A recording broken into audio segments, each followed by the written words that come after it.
to celebrate this year. Things are a little weird over here, as you know.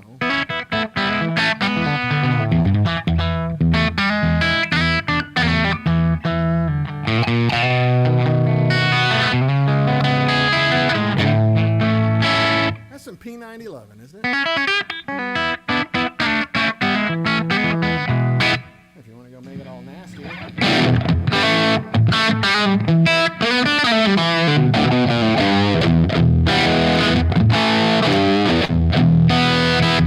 We're very grateful colonials, though, Hoss. I don't know what you're talking about. We're extremely grateful. Sounds like my vocal mic's not very loud. Let's fix that. Whoa, what's happening here?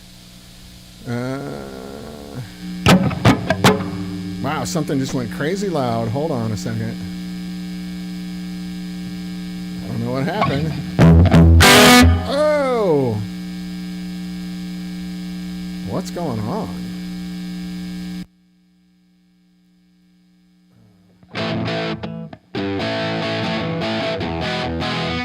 That's crazy. The volume just went nuts for a minute, and now I can't hear. Can you guys hear me at all? We'll have you back under Imperial. But you'd have to boot Agent Orange. Yeah. I think there's a lot of people here to take that offer right now. Let me see what's happening here. What just happened? Everything got loud as hell. And then went away.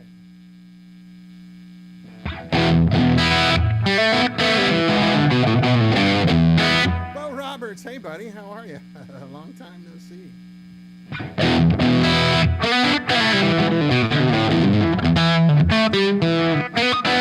Yeah, that's what it sounds like. I can't get the volume to go up on it. When I do it, when I touch it, it goes nuts like this, and the guitar goes through the roof. Now you can hear me better, right? Yeah, this is weird. Something's going on with my software here. Hoss, help me out here. Unexpected. How about now? Can you hear me okay? Is that better? Feel better? Scheisse. Yeah, I don't know what's going on here. This is weird. Never seen it.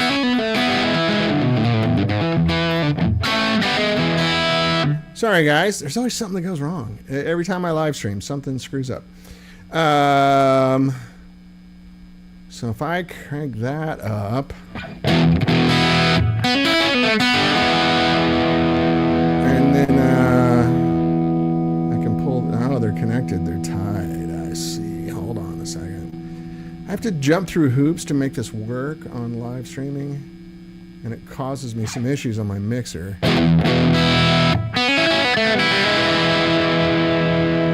Better? What? Randy? Hey, Randy Krath, how are you? Guitar's a wee bit quieter than your vocal mic, and that's not an awful thing. Oh, you're saying you don't like to hear my guitar?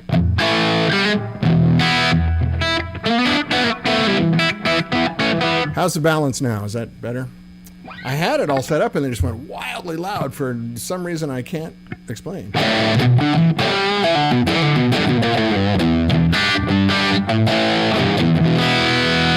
Anyway, so today we're playing the little prototype guy again. We've made a couple little tweaks on it. Nothing incredible. I do have the new power transformer. It's just not installed.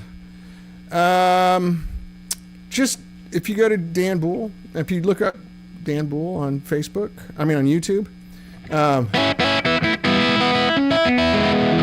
Balance is good. Thank you, guys. Sorry to enlist you like that.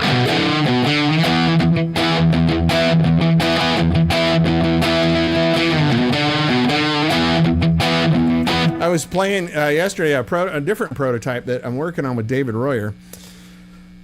And I'll get you a video soon. It's a prototype. We're making amps out of sub-miniature tubes.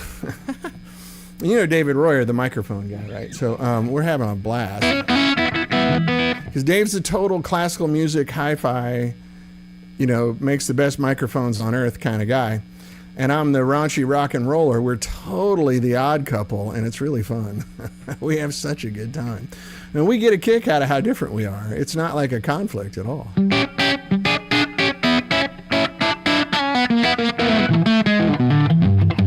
might be able to play the video on here.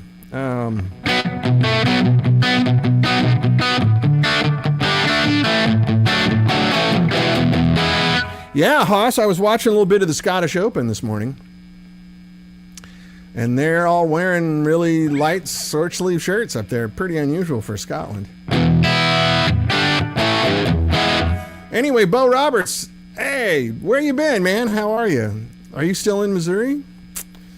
I'm coming back this summer, actually.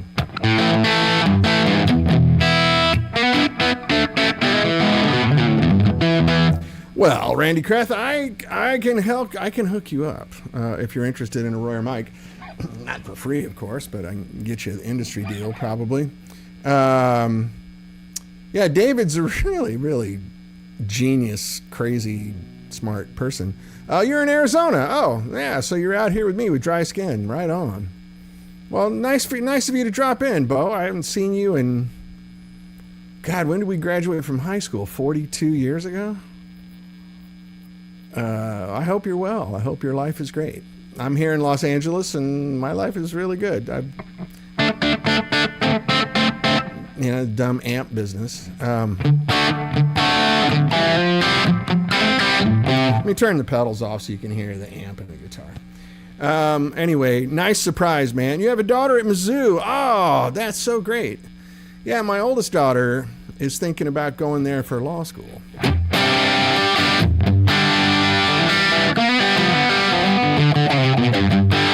Yeah, David Royer is a very special person. He's wildly intelligent and really nice guy. I have this video. I don't know if I can get it. It's in chat. So we played our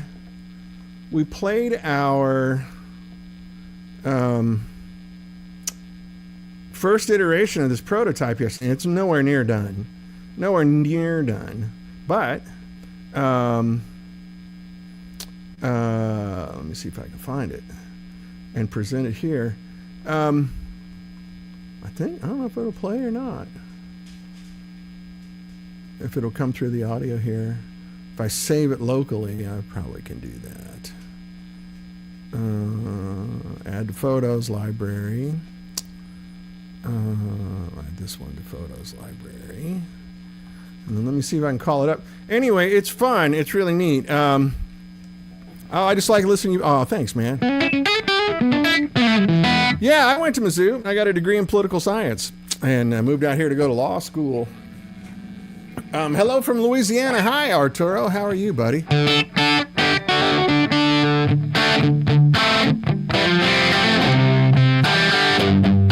So you went to law school at Mizzou. That's great. So did my dad. He's still practicing law there. He's 81 years old.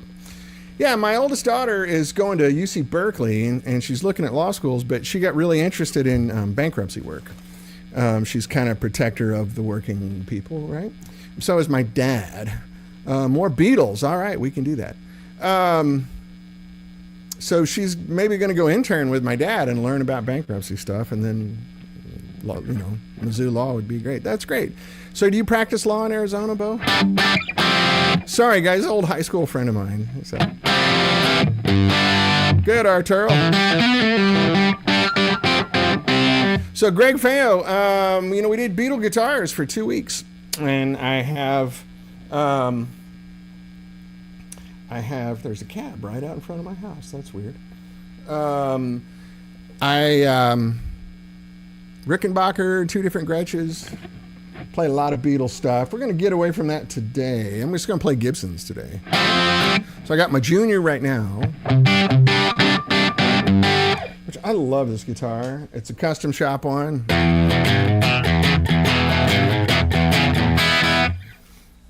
You can only do that on a Junior. A Telly is kind of in the same family, but there's that big, thick bounce to it.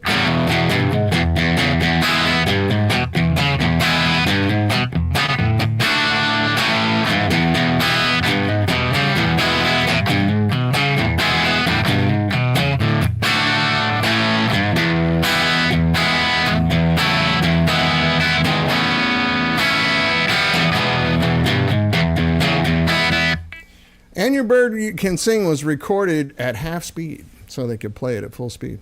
Leslie West. Yeah, it's got a lot of that vibe to it, right? Let me go over to the dirty side. I'm going to foot switch working it. Mississippi Queen, you know what I mean.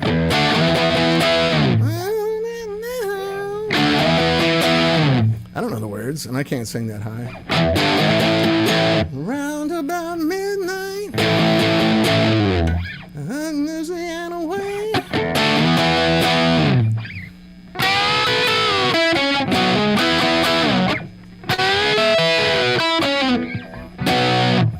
I don't own a 335 Hoss. Meaty beef, biggie, bouncy. That's right, Greg. Yeah, you got it. Yeah, there's a lot of that kind of sound in here if you want to do Who stuff, right? So, how's it go?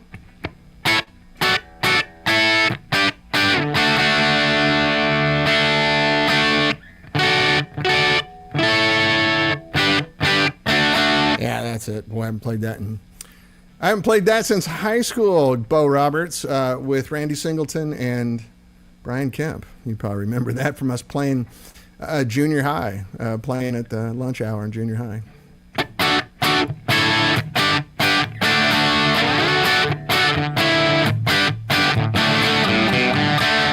Let's go even a little cleaner.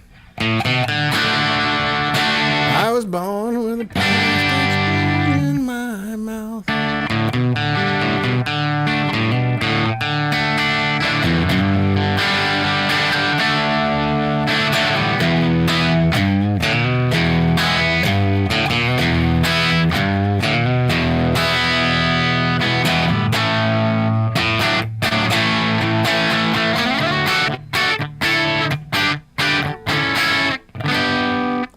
Somebody's coming to drop something on my porch, and he does not look healthy. No. Okay. Darla. Yeah, I got a bunch of dogs, too.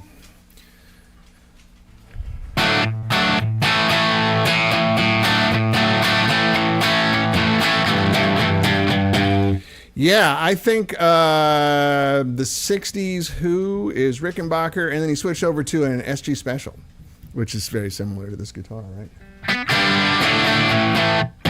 Because by the time, well, let's see, at Monterey he was playing a Strat, but then soon after that I think he was playing an SG Special. I can't pan back, unfortunately. I can show you the guitar. It's a custom shop 58 reissue. I did modify it a little bit. It's got the Music City Bridge on it, which was a nice upgrade. And then Michael DeTemple made me a nut out of fossilized mastodon ivory. So it rings. I still need to polish it up a little bit. It grabs a little bit still, which is what they do when they're new.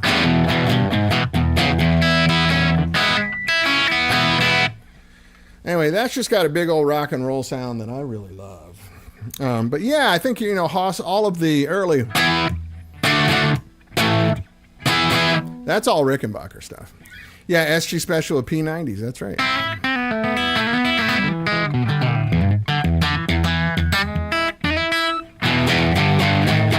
Whoops.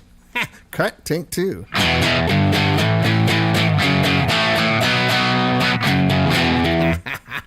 Man, I haven't played this stuff in so long.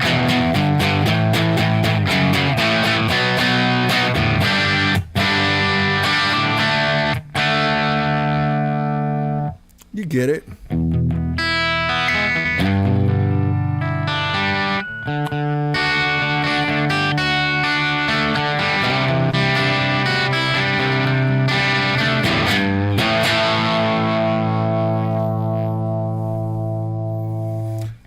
No one knows what it's like to be the sad man. I can't sing quietly. Someday I'll turn this down and I'll yell for you. You can hear how I learned how to sing over a Marshall half stack. So.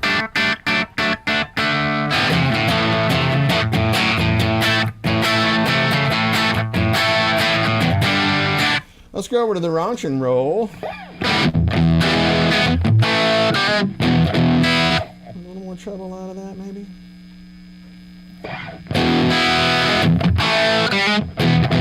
I do. I have a great Rickenbacker. We played it a couple weeks ago. Let's do that again next week. Greg, you want to come back? We'll just do all Beatle guitars.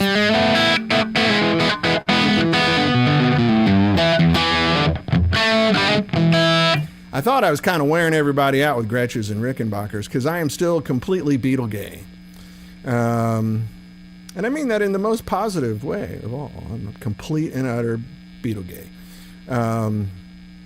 You got to go, Randy. Oh, I'm sorry, man. If you need a microphone, even Mojave stuff. Oh, God. That thing you do, right?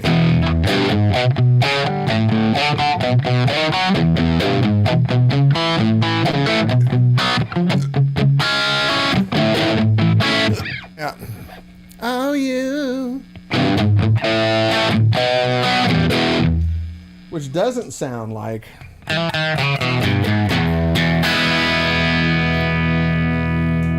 Let's talk about it. Yeah, I have good connections for microphones, so this is a Mojave MA200 I'm using right now.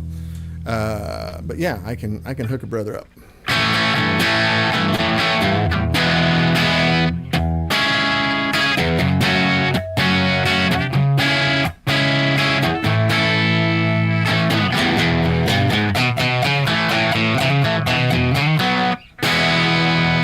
How many times have you guys watched that movie, That Thing You Do? That's one of those movies where I just, no matter where it is, oh, there's only 18 minutes left, let's watch it. I've watched that movie 30 times maybe because it so reminds me. I had this little band when I was a kid, the one I was just mentioning with those two guys who I grew up with. We had a little band in junior high and high school, and we had a lot of fun. We played a lot of house parties, and then yeah, it's all Jim Ellier's gear. That's right. Yeah, he did that. That's right, Greg. History for Hire furnished all of the vintage equipment for that movie. He does for every music movie. Ray Charles's Prototype, Bender Rhodes. That's Jim's thing. God bless him. Jim's not doing real well right now, so I hope he's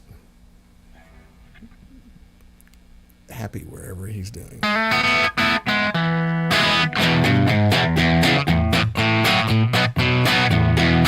Man, that's just a great sound.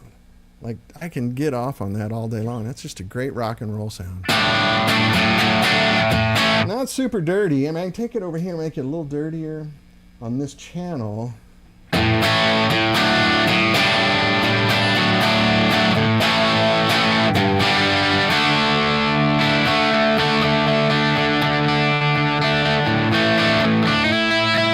Yeah, I'm hip, Hoss. I am totally hip.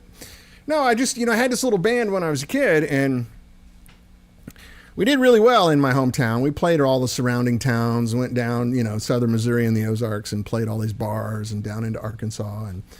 And then as we got older, we started branching out a little bit. We played over in Kansas and Nebraska and Illinois, went up to Chicago. It was really fun. And so every time I watch That Thing You Do, now this band gets way more success than we did, and they're really good players and way better singers, because it's all studio guys here in LA doing the playing. But it makes me wistful for that time in my life where, you know what, we had a good time playing rock and roll. Then I went on to play in legit touring bands, where we wrote our own music. It wasn't cover stuff. But my experience in junior high and high school was so good.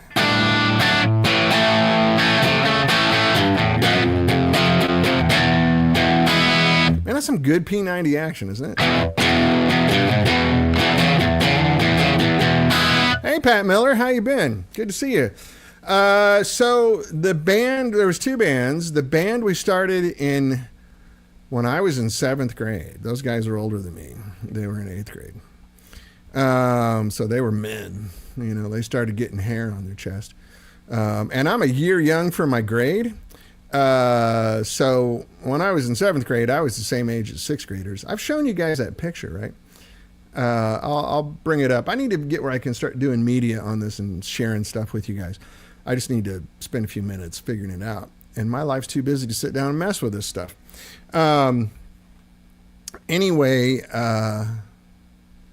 So the first band was called Maze. And when I was 12 years old, I thought that was cool as shit.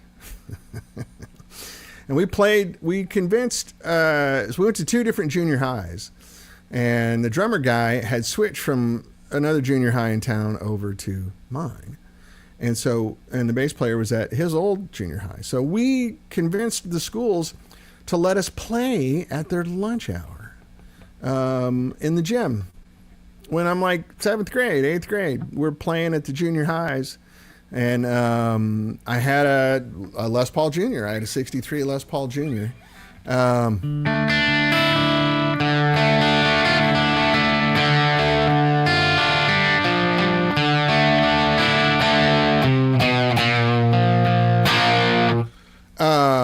It's got that sound too, doesn't it? And we had a blast. We were living like freaking Peter Pan. It was really cool. And then the drummer went into the Navy, and the bass player guy was going to go play football at Nebraska and then hurt his knee. So,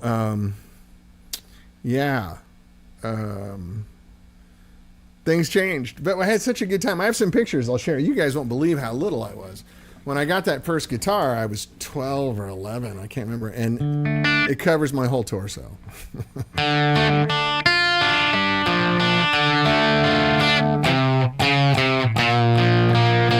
Where's it go?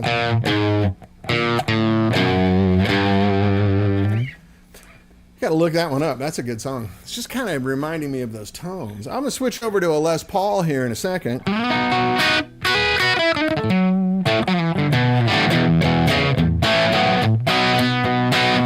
Yeah. Nice. Greg, sounds like you're playing. You're working. Yeah,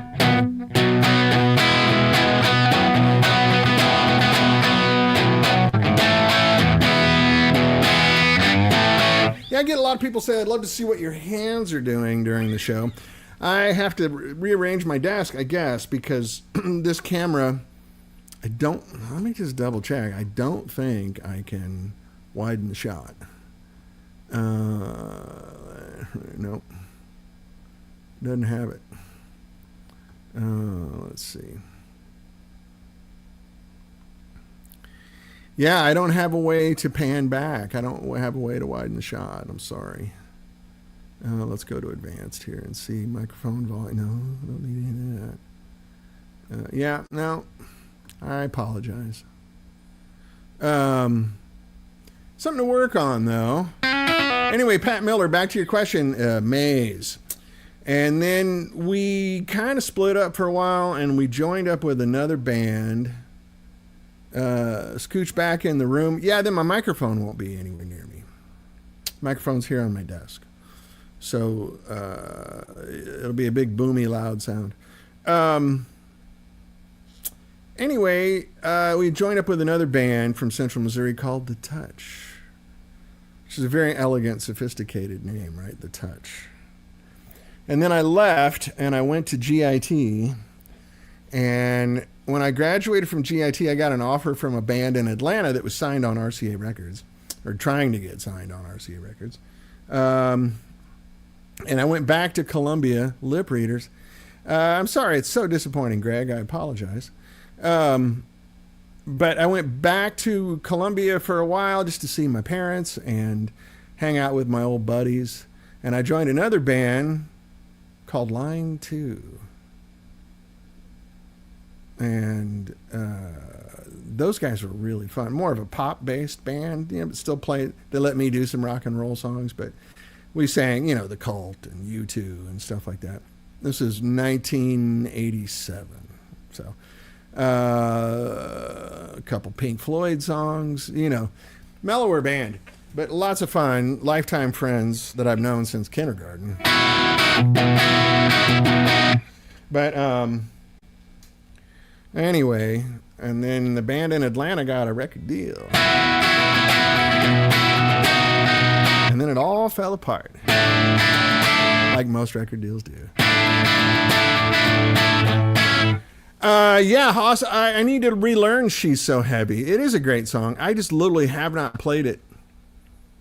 I think my daughter sang it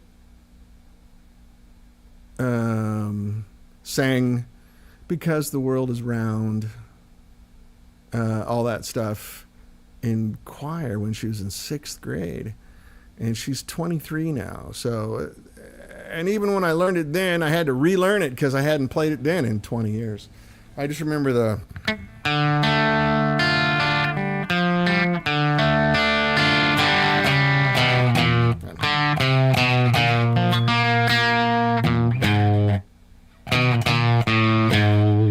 I just got to relearn it. I can't remember it off the top of my head. 1987, yeah, Traveling Wilburys. And we thought those guys were all ancient.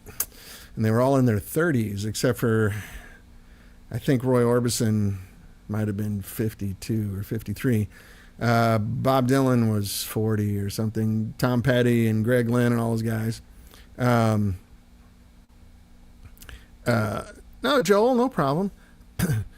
We're just not back in storage yet. Please forgive my ignorance, he says, but information is hard to come by. Is 65 amps currently in production? Not yet. I'm prototyping right now, and we're waiting on some funding to come in because of the tariff nonsense.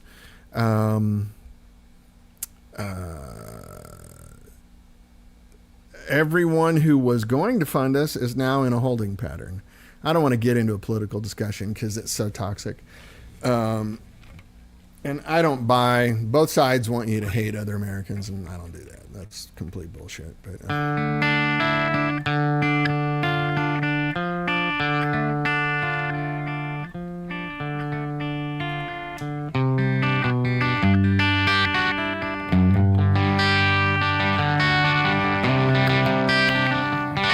so as soon as the money comes in, which is imminent, like everybody's told us, we're not out. We're just in a holding pattern. Even just 2 days ago, now there's a 50% tariff on copper. Well, guess who uses a lot of copper? Transformers. Guess what they're wound out of? Copper, right? So I think there's a word for it. I don't know how to say it in English. It rhymes with duck. It's so frustrating. So very frustrating. So everyone is hurting from it. I've talked to 10 people in the same situation of like, dude, is the economy constipated? I can't sell any gear. Everybody's just got their crash helmet on going, shit, I hope this turns out okay. I do too.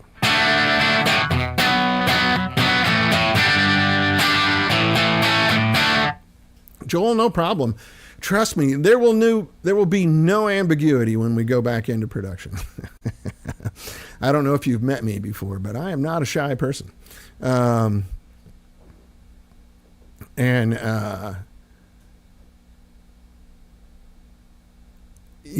Greg, you interacted with George. I met George once, a long time ago, at Guitar Center on Sunset. But anyway, Joel, yeah, no, it'll be very obvious when we're back into production, and it was cool. Yeah, George was getting a Telecaster worked on at Guitar Center in like 1986, and everybody was all freaked out in the Guitar Center on Sunset when I went in there, and I went, what the hell's going on? And they went, and I went, oh my God, it's a freaking Beatle right there. I didn't talk to him though. I was maybe 86, so I was 21 years old, right?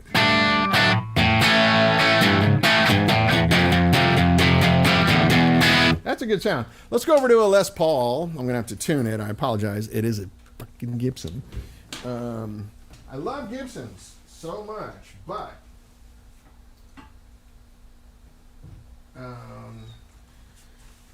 they don't like staying tuned. Sorry, you got to see my fat ass belly there for a second. This shirt don't fit me good, man. All right, let's see what's happening here with this thing tuning-wise. I played it yesterday, and it did really good.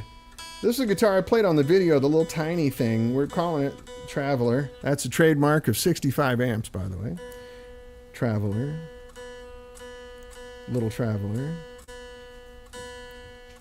And Gibsons, you got to play them in. Like, when you first pick them up, they're never in tune. Then your body warms up the wood. And then it comes back out of tune again. I learned this from guitar techs on the road. If they're going to hand somebody a Gibson for a song change, they got to stand there and play it for a few minutes.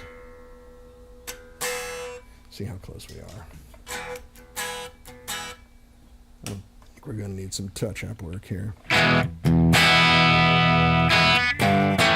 Yeah, we need a little bit of touch-up. Sorry about that. There it goes. G string. Gibson is G is for Gibson. There it goes. And you only know these things if you have one of the crazy tuners that I have. Or it's thousandths of a cent or whatever. Let's see. Let's get a little. Oh, my dad's calling. I'm going to tell him I'm calling right back.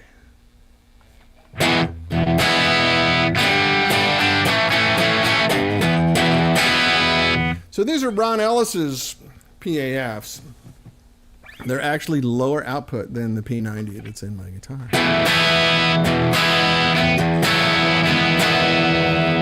Let's go over to the Raunch, though. Les Pauls are better for the Raunch, right? All right, let's get a little more out of this here.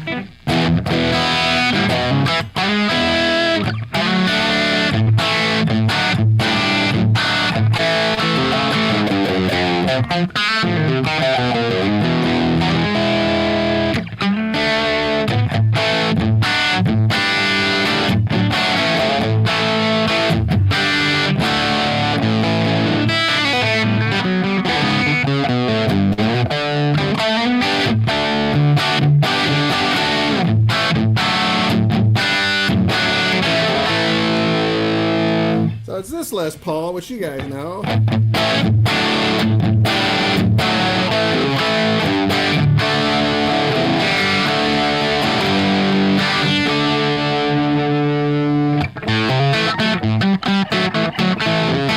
Yeah, Scott, you're here. Were you having trouble commenting before?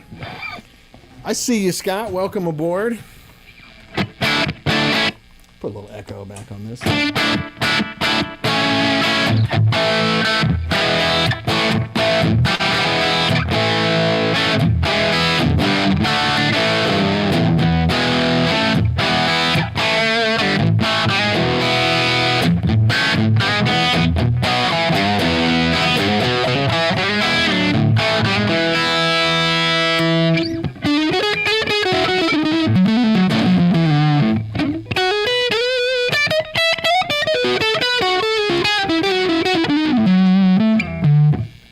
Dirty.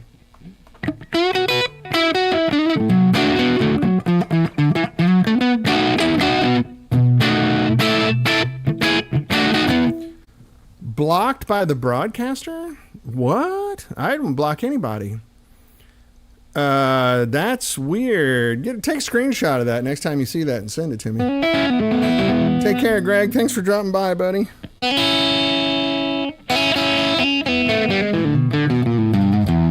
Yeah.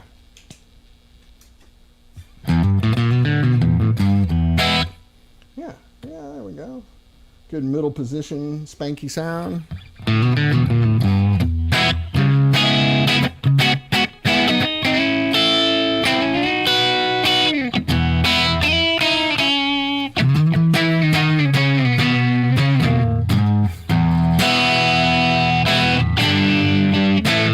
Not staying in tune. I got locking tuners on this. Best nut in the world. Gibsons drive me nuts. Greg pointed out there is the occasional one that stays in tune. I have not had much luck. I also hit really hard. And so people have guitars that go, oh, it stays in tune. What's wrong with you? It's because my right hand is really heavy. It's close.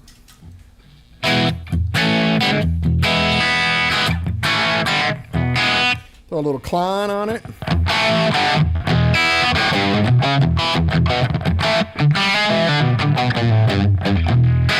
That is the little Behringer $69 Klein that they just lost a lawsuit about. They have to put their name on it now, Behringer, because it looks exactly like a gold.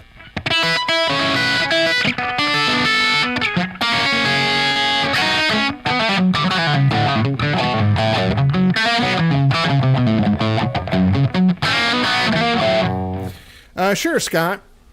Question about my recently acquired Producer EL34. Great amp.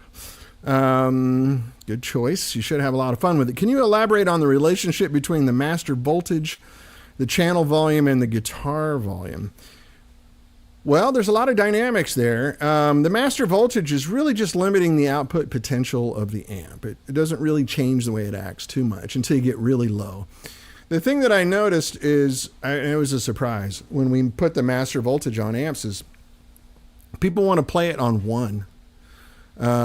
Tubes don't really work when you cut off the... oh, man, root canal, George. Shit. I'm sorry. I hope it goes perfectly, buddy. I had one of those in February, I think. It was an experience. They're a lot better at it now than they were when we were kids, when it used to just be like getting your leg cut off without anesthesia. I guess the drugs are a lot better now. Anyway, so when you limit the output potential of an amp, your headroom point changes, right? So if you have the amp at full voltage and the volume of the channel is on 6, it'll be kind of like this. I'll turn the Klon off, of course.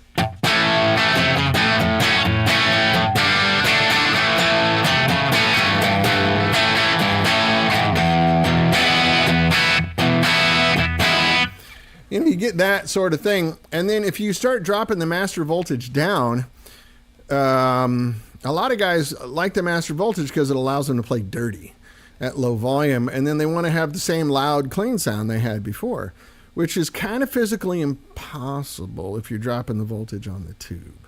So when you drop the output potential of the tube, you're also dropping the clean headroom point.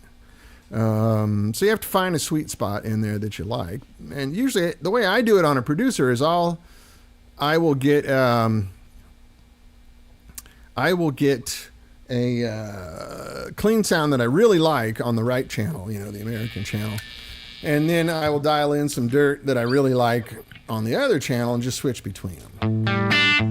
There's one of my border collies.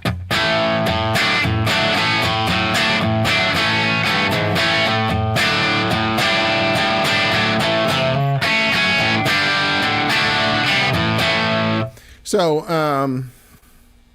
Scott, I don't know if that answers your question a lot. The channel and the guitar volume, the guitar volume is going to be really subjective to the guitar that you have. Strat, Tele, Les Paul, Gratsch, Rickenbacker, they all have different dynamics. For the single coil lower output guitars, you shouldn't see that much difference. When you're doing clean sound with a high output pickup, like these are not high output pickups.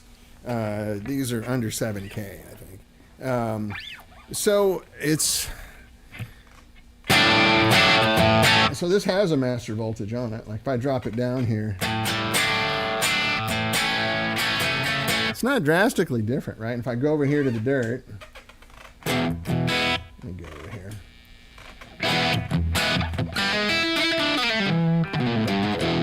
So I have the master voltage on 4, but this amp is already a low voltage amp, so I'm probably running 2 or 3 watts here. Oh yeah, Haas, our dogs keep us completely safe from imminent squirrel takeover.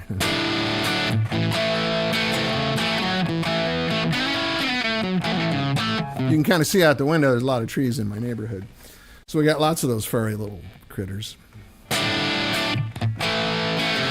Let me turn the voltage up to like 7.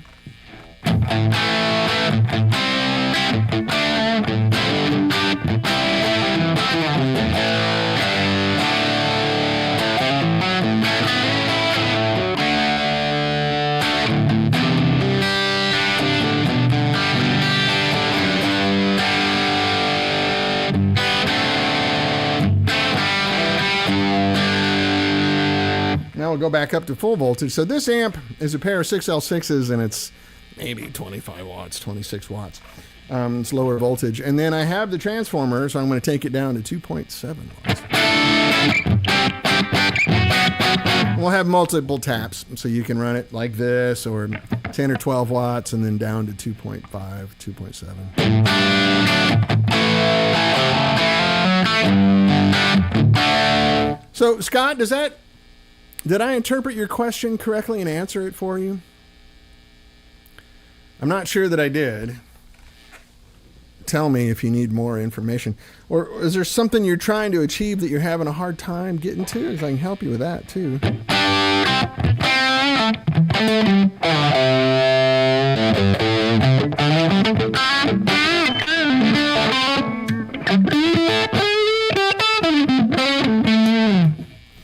go a little cleaner on that.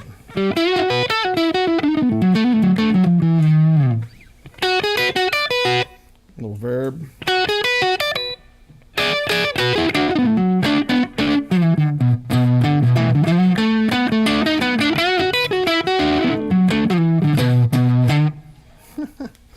Let's see, let's try over here. Yeah, these pickups are a lot mellower.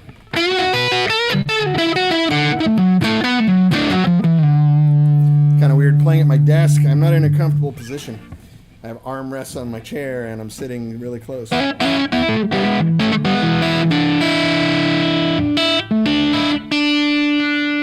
the Jimmy Page thing. Middle position, roll the bridge pickup down about 7.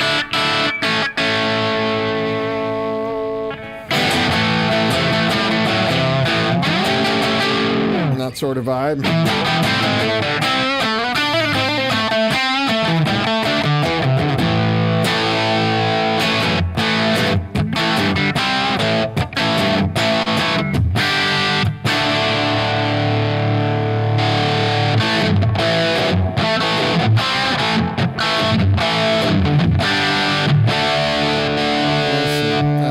Let's go clean booster.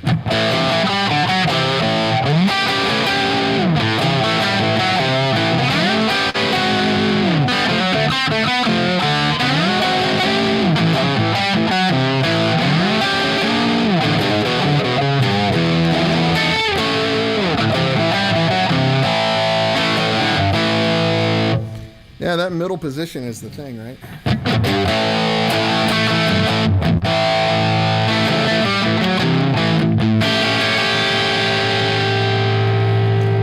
He plays it like that's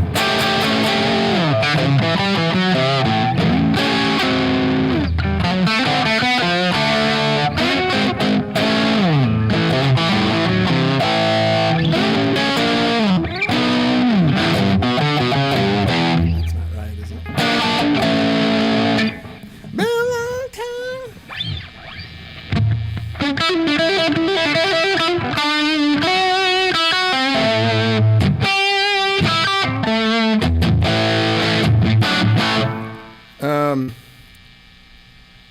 So I guess the question is, should I strive for the highest master voltage and back off the volume with the channel on the guitar volume for the best sound when I need lower volume?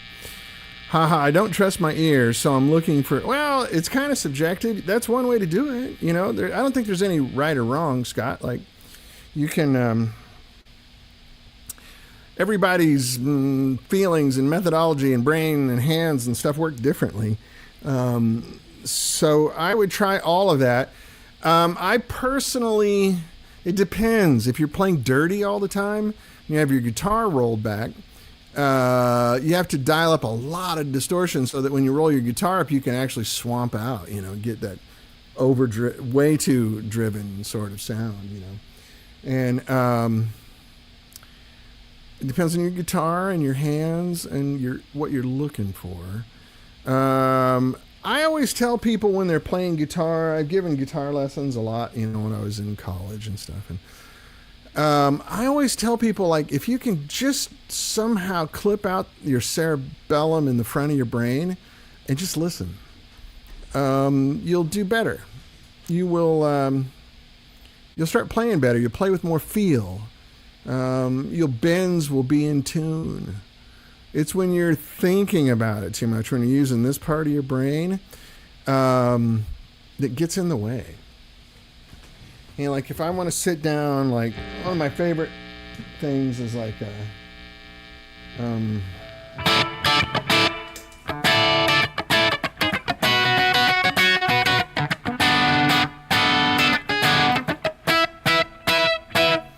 you know, like kind of a funk dominant chord thing.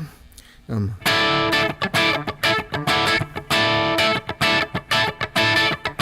not looking right, I'm just listening.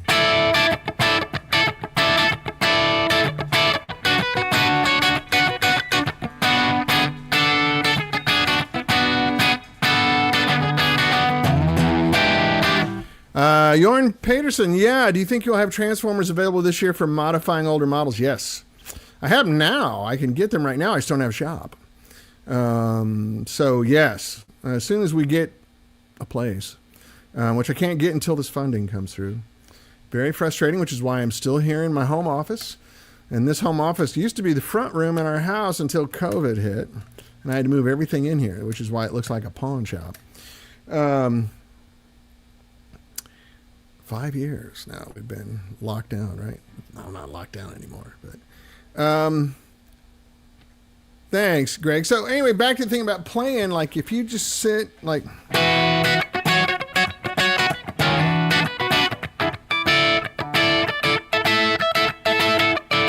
you have a lot more feel than if you look at it. It just starts to sound, for lack of a better term, white. And same when playing rock and roll. You know, like, so to your point, Scott, trust your ears. I think your ears are probably more capable than you suspect. But when you make that switch, so you know what, I'm just going to sit and listen because I just want to go.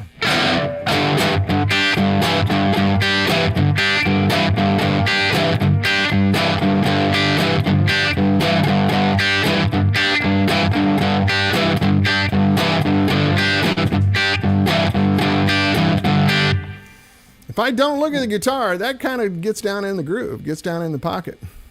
Thank you, Haas. You're quite a sweet friend. But you know, like when you want to get deep into the rhythm part of songs, you know, when I started playing guitar, it was 1977. So everyone first started learning how to play was Chuck Berry.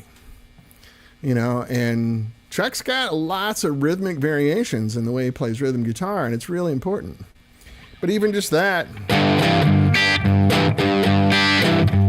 And then when I started, you know, like playing for a living, you remember the Georgia Satellites? Those guys were just Chuck Berry on steroids and moonshine. And they can do that thing really well.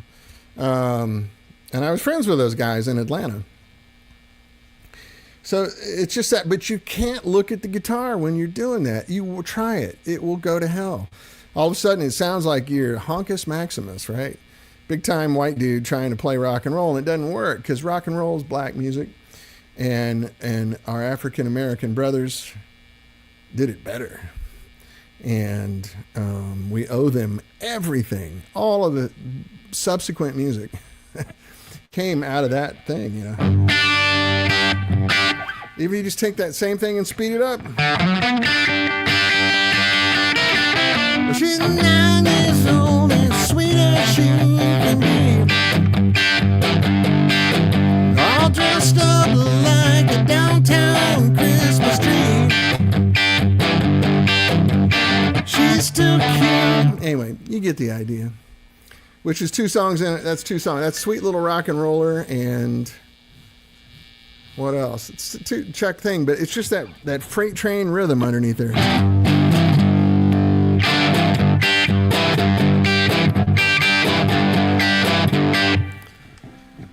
But, which is also, if you speed it up, what is it, the other one?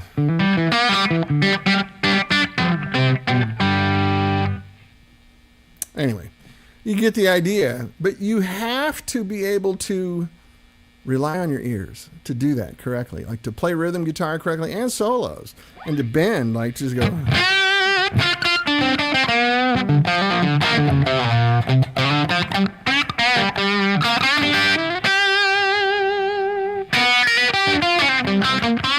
Yeah, bang a gong, lots of rhythm there. That's true. Exactly right. And that's a little cleaner. Let's go over here on the clean side and do that.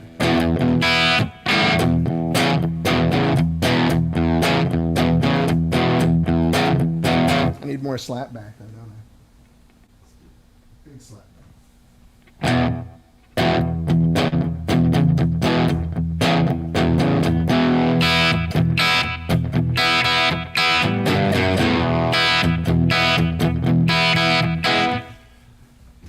Well, you build like a car, you got a hub, diamonds all hell. You're dirty, sweet, and you're my girl. But you get the idea, right? I mean, I know I'm overdoing it just to, make a point, but trust me, Scott, I think you're I think you can trust yourself. Now, when you switch over to doing this, you're going to hit some clinkers. You're going to have some bad moments, and that's okay. All right, George. Good luck, man. Mine, I felt okay. It was Tylenol level pain afterwards. I didn't need the heavy stuff they prescribed for me. And I felt pretty normal in a few days. I was not eating crunchy food. So Scott says, perfect. I'm a 71-year-old newbie and having a great time. Oh, good, man. Have a blast. Every bit of advice helped. The wife thinks I'm nuts dragging home a 65. Well, tell your wife hello and tell her that I said you're okay. But yeah, there's a thing about being a musician. There's two sides of brain you can use when you're playing guitar, right? You can sit down and go, bam.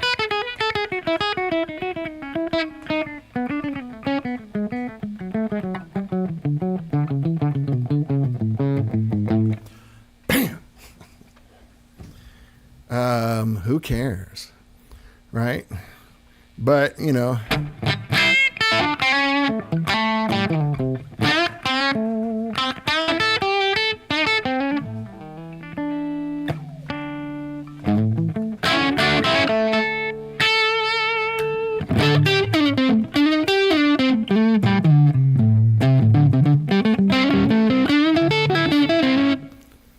can't do that if you're looking at the guitar. And trust me, your hands know how to do this. You may think, oh, I can't do that without looking and try it. You'll be astonished. If you can let yourself go, if you can relax, and that's easier said than done. A lot of people get major performance anxiety when they play guitar. And that's not unusual. There's nothing wrong with you. It's just one of those things you got to knowingly try to get past. And it's easier said than done. I'm not trying to diminish it. I'm not trying to, pretend this doesn't matter. It does matter. It takes a while. I had the good fortune of playing music in a very musical family since I was in preschool. So I didn't have any performance anxiety. I get excited when we perform, but I don't get scared. What is going on there, animals? There's 4 border collies just off camera. Rob Price correctly states, thank you, Rob, when you're on stage and you have to think, that's when things go to shh. Yeah. It's okay, though. You can get there, but I think the first step to getting to that point is realizing that's where you need to be instead of just constantly going, why am I having trouble?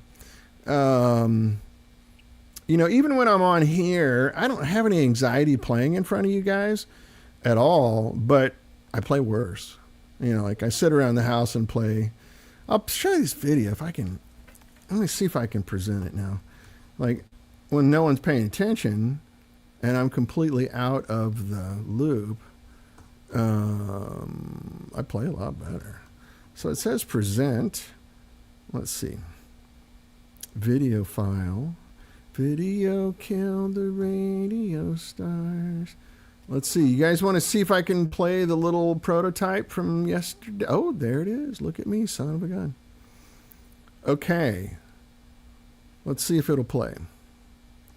These are sub-miniature tubes. They are... it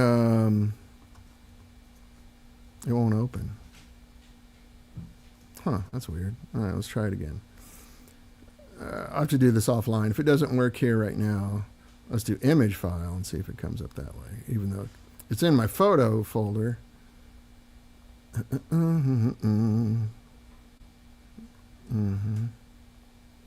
Media. Oh, that's weird. No, it doesn't show up at all. Not going to play. We'll try it one more time and then I'll give up. But anyway, you get an idea of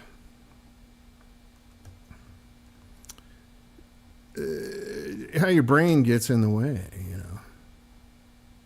Oh, here we go. See if this is going to open. All right. Hey, version 1. Yeah. Get to hear David Royer speaking here. Tube guitar amp. I've been calling. See those little tiny tubes laying sideways? Dollhouse plexi. No, keep shooting. I want to.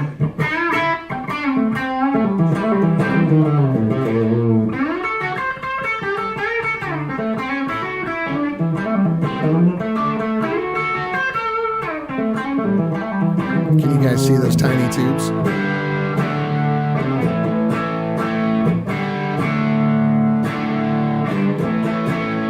We're off to a good start. There you go. Thank you. And how much power is this, Dave? 1 watt? Is that what you're saying? About a watt undistorted. I think if you distort the pants There's the off genius, of it, David you Royer. get somewhere around 1 3/4 watts. And maybe. it's fine. I'm playing through my 112 cabinet with a old Celestion M in it, and it sounds killer. And we don't even have a tone stack yet, so lots to look forward to. All right, I have another one. Let's see if it'll work. What happened? Okay. Yeah, here we go. This is just neck pickup with a little traveler.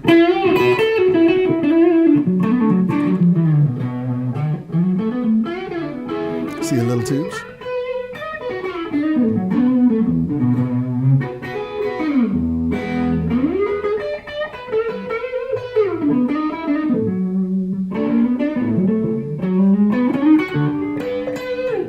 Perfect.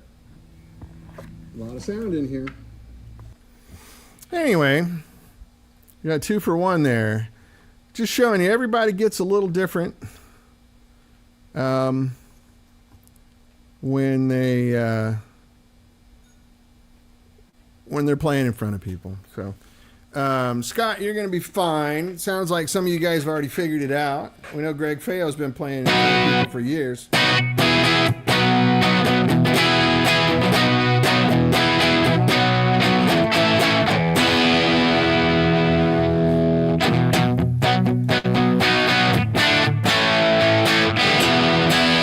Strong knee game. Oh, stop. Private message me later.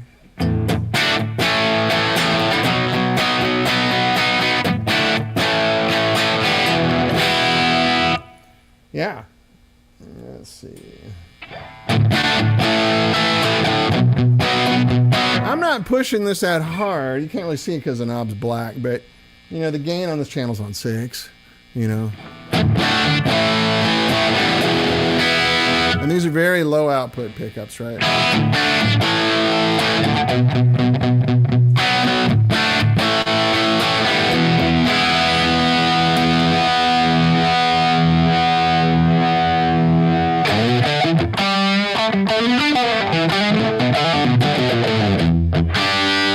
But could you guys hear the little amp? It's 1 o'clock. I need to go ahead and shut off. But could you guys hear the little amp on that? Or just nobody liked it? With the little traveler.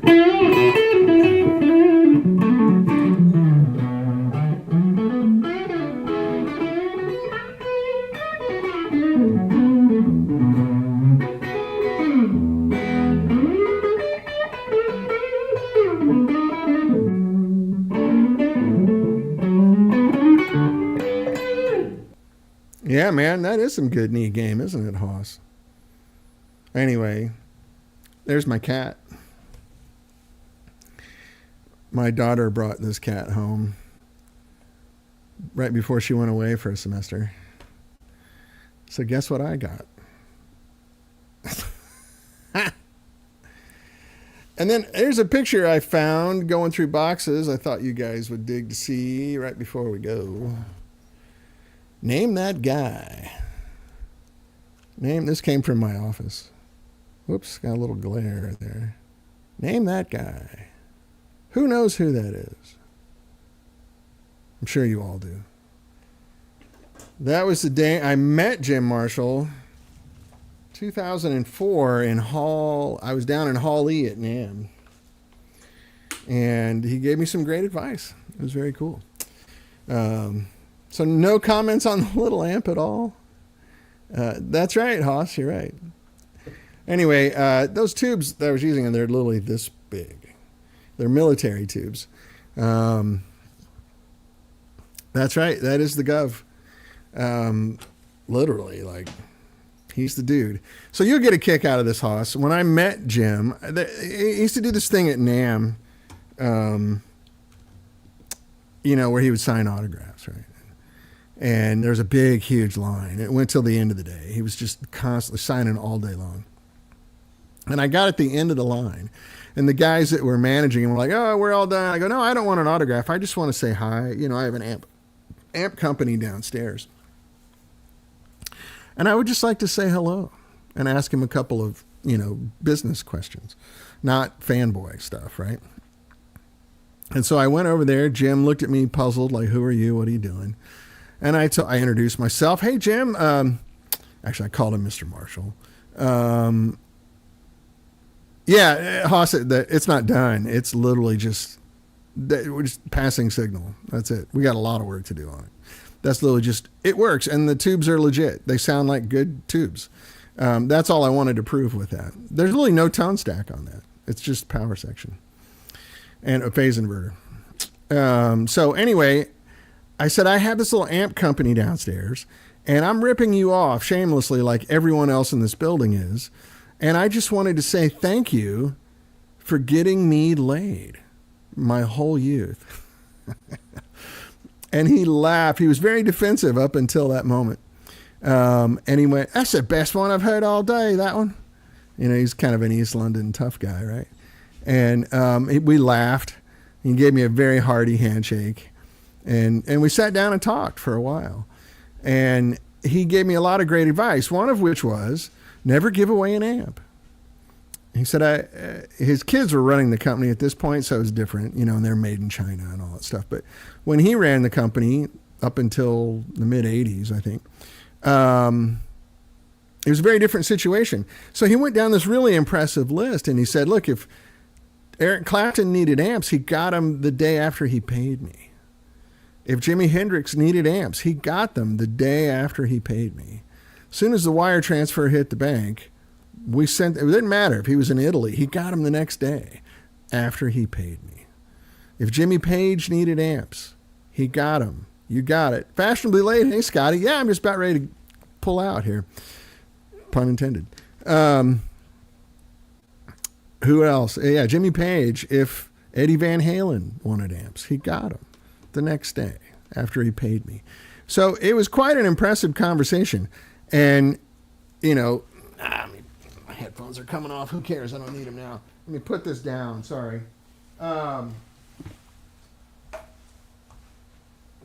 Sorry, fellas.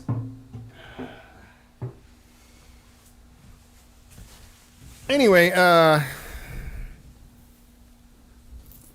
so it was very impressive, and it made a big mark on me. He just said, look, your name's on it, right?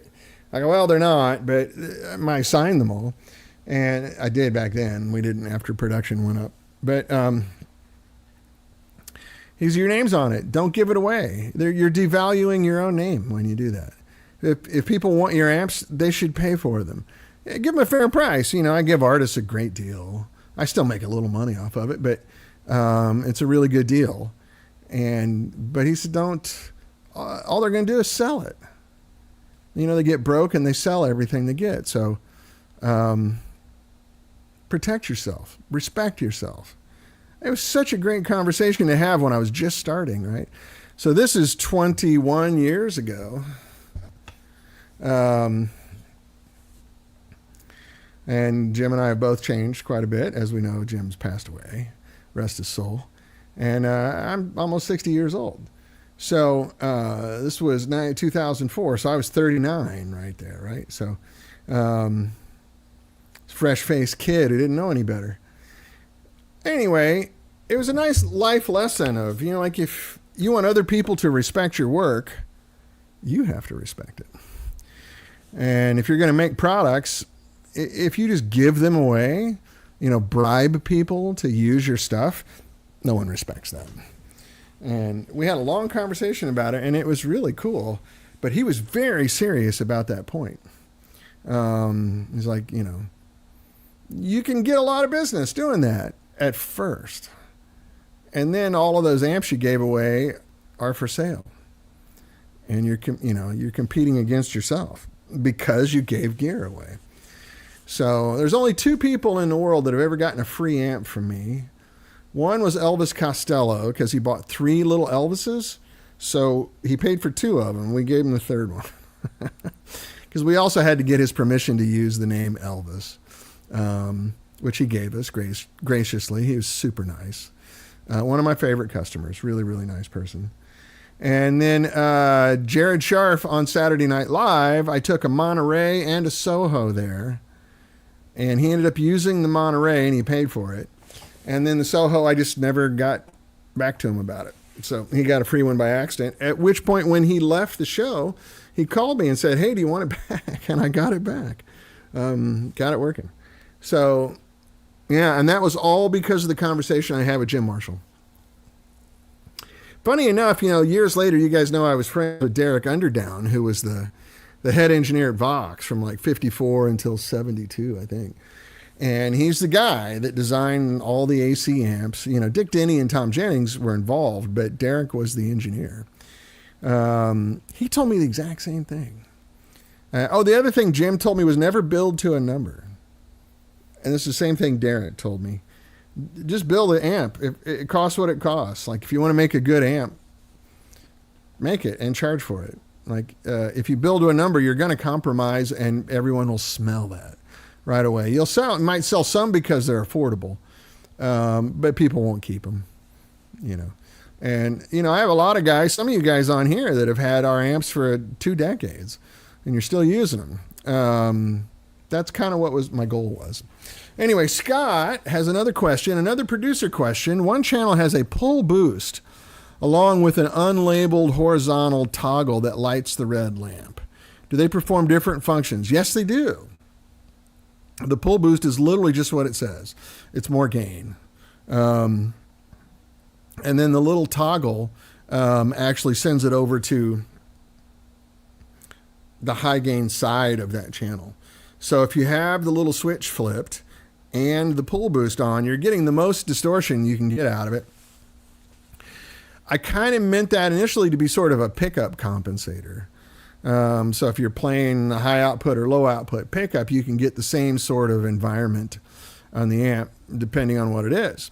So I have customers that have a wide variety of guitars and pickups. For example, if you have a Paul Reed Smith guitar, those pickups are usually pretty hot. So you can turn those boosters off and get the same kind of sound, or you can turn them on and just get total raunch with a high. But you saw it here, like that Junior. I think the pickup in that Junior is like 8.3K, if I remember correctly. And then the PAFs that are in my Les Paul are like 6.8. So you could hear the difference there. It makes a lot of difference. Rickenbacker and Gretsch pickups are usually down in the 5s and 6s, which is why they're so chimey and jangly, because they don't push the amp that hard. So for me, and I say that intentionally, it's very subjective. For me, I just use those buttons so I can get the escalation that I want across the amp, right? So you have 4 basic sounds on that amp, right? The right side of the amp is sort of the American-ish circuit. It's more of a Fender, sort of, not really, but it's a Fender-ish circuit. And you got 2 levels of gain on there. And you have that pull booster, which is like, a pickup compensator. Nice to see you, Pat. Thanks for dropping by. John Ida says, why am I just now realizing my producer has a pull boost? Because you don't come here enough. That's why, John. But now you know. Anyway, and then you can go over to the second channel, which is more of a British sort of vibe to it, and get 2 usable sounds there. So in theory, with your foot switch, you have 4 usable sounds out of a pretty simple amp. This is kind of roughly that. At one point, this was a 6L6 producer prototype that we've changed, but I have the same. I don't have the pull boost. It says pull bright on it and pull boost. Oh yeah, pull boost actually works. Well, I didn't try it. So it's really just, and here it comes. I get made fun of all the time for using this word, but it gives you vocabulary, Scott. So it's not just a one-trick pony. A lot of amps are one-trick ponies. They're great tricks, but it's just one trick, right? This is kind of a 4-trick pony, and if you use the boosters, it's kind of a 5 or 6-trick pony, which is very useful. You're playing a gig, you're switching from a Strat to a Les Paul to a Paul Reed Smith to a Gretsch. You need to be able to cover all those bases. And so that's what the producer does. Anyway, it's almost 1:15. It's 1:12. Do you guys have any other questions? Scotty, where you been, man? It was a pretty good show. I had some stuff go wrong right at the beginning, but the junior was here. Did its normal, wonderful job. Drink! Okay. What are we drinking to?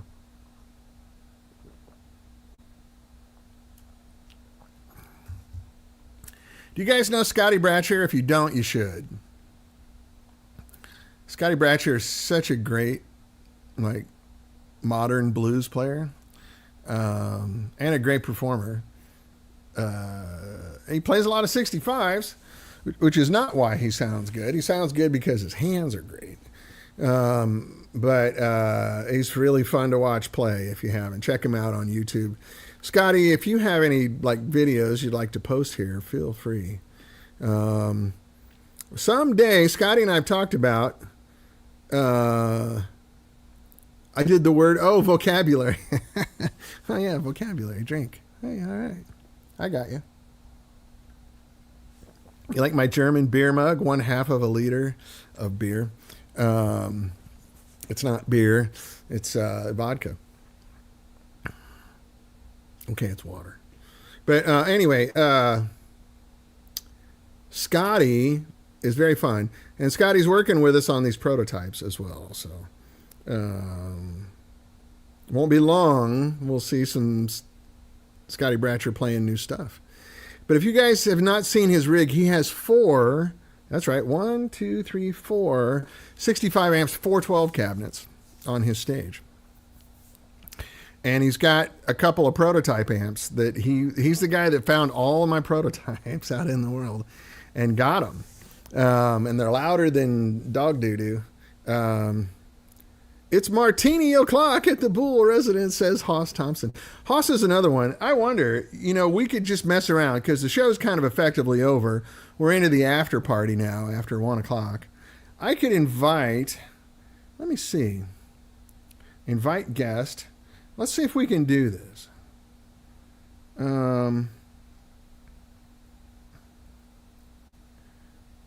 Let's see how we can do this. You want to try it, Hoss?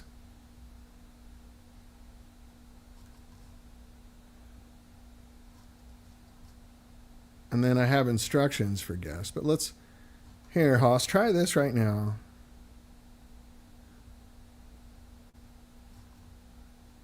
And we're doing this in public, we can get totally hijacked here. And let me see. Invite guest.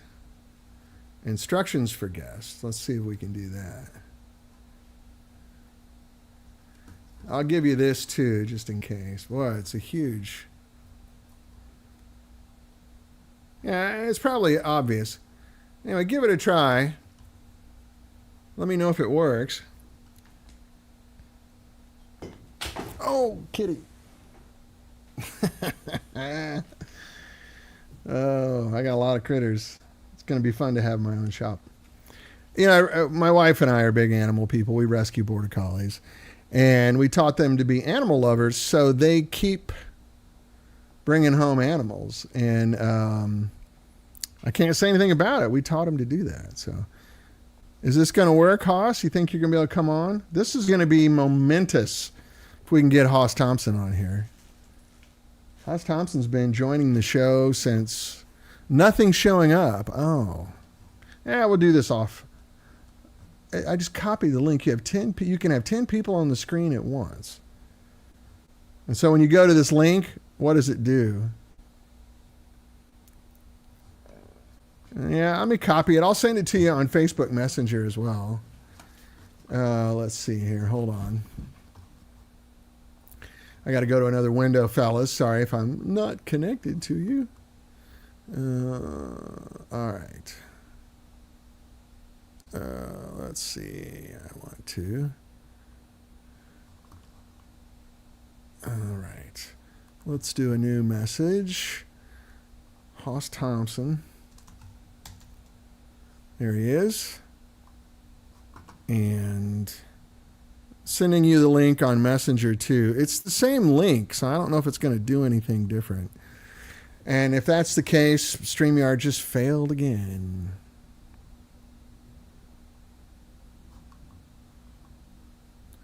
Anyway, guys, yeah, man, we are,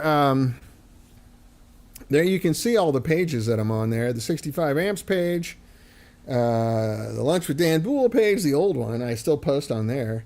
My personal page, then I have 2 YouTube channels. One is technically 65. Hey, there he is! Oh my God! Look at this. Hey. How are you Hoss doing, Thompson. man? I'm not getting any microphone out of you though. Oh, hold on. Oh, I see. Wait a minute. It's on my headphones. All right. Hey, there we go. Hey, buddy. How do? Welcome. Great to see you. Everybody, Hoss Thompson. Oh, there we go. Landscape. Yeah. Yep, there we go. There we go. Much better. How are you, my brother? I'm all right. How are you doing? Let me speak English. Oh. Me brov. Instead of talking American. Oh, Wow. Great. This is fantastic. I really appreciate all your great comments every time you're here. They're always funny and they're always good. And you and I seem to be on a very similar wavelength most of the time. So I don't know. Do we need to start a podcast or something or? Shit Kickers Anonymous, yeah. Yeah, that's it. No, shit kickers out in the world. Like, no need to be anonymous. Proud shit kickers. Yeah. I mean, I'm from Central Missouri. I'm not a posh city guy at all. No. I'm from a little college town in the middle of nowhere surrounded by cornfields and banjos. Didn't John Borman do a film about that at some point? There's been a few about Missouri, yeah. None of them are very flattering. It's really a lovely place. But Sure I think it's a great place to grow up. Then you kind of wake up and go, so what are we doing now? Like, Yeah. I'm gonna head for the coast where all the rock and roll is. Yeah. But, anyway, so you guys are having a heat wave? I was watching the Scottish Open this morning, and they look plenty warm there. And that's up in where is that this year? It's not too far from you, I don't think. Is it St Andrews or something? No, it's I'm just blanking. Let me look it up here really quick. It's not way up there, like it's not up, Inverness or anything like that. I think it's just over the border because you're pretty close to the border, right? Oh, yeah. Scottish Open 2025. On a clear day from the coast, we can see Scotland. Oh, really? Oh, wow. Yeah. You can see the strip of land over the water. Yeah. North Berwick, excuse me. All right, yeah. I'm an American. I have to pronounce the W. It's Berwick, right? It is Berwick. It is indeed. Yeah. I caught myself. Sorry. It's all right. These things happen. Yeah, there's a bunch of those words. Like you can go into that whole trite conversation about two countries connected by a different language, or whatever the phrase is. Two countries separated by a common language. That's what it is. Mm. We don't speak British English here, and I'm sorry about that. Where is Berwick? It's so. Is it? Are we talking upon Tweed, or are we talking? There might be more than one. There might be more than one Berwick, for all I know. Let me look and see if I can get the location.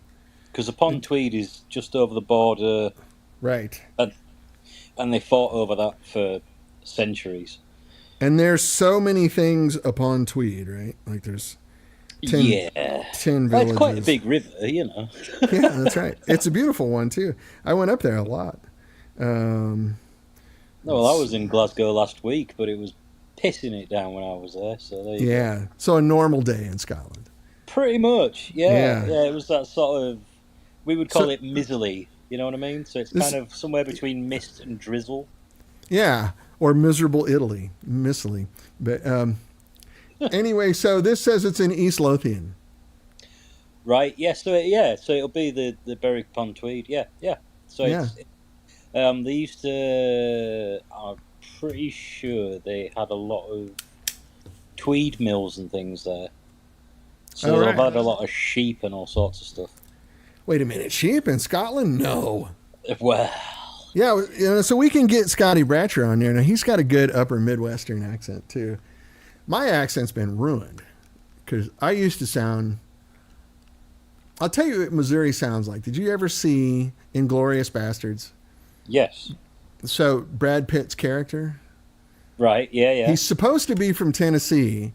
That is not a Tennessee accent. He is making fun of every redneck because he's from Missouri, too. We both went to the University of Missouri.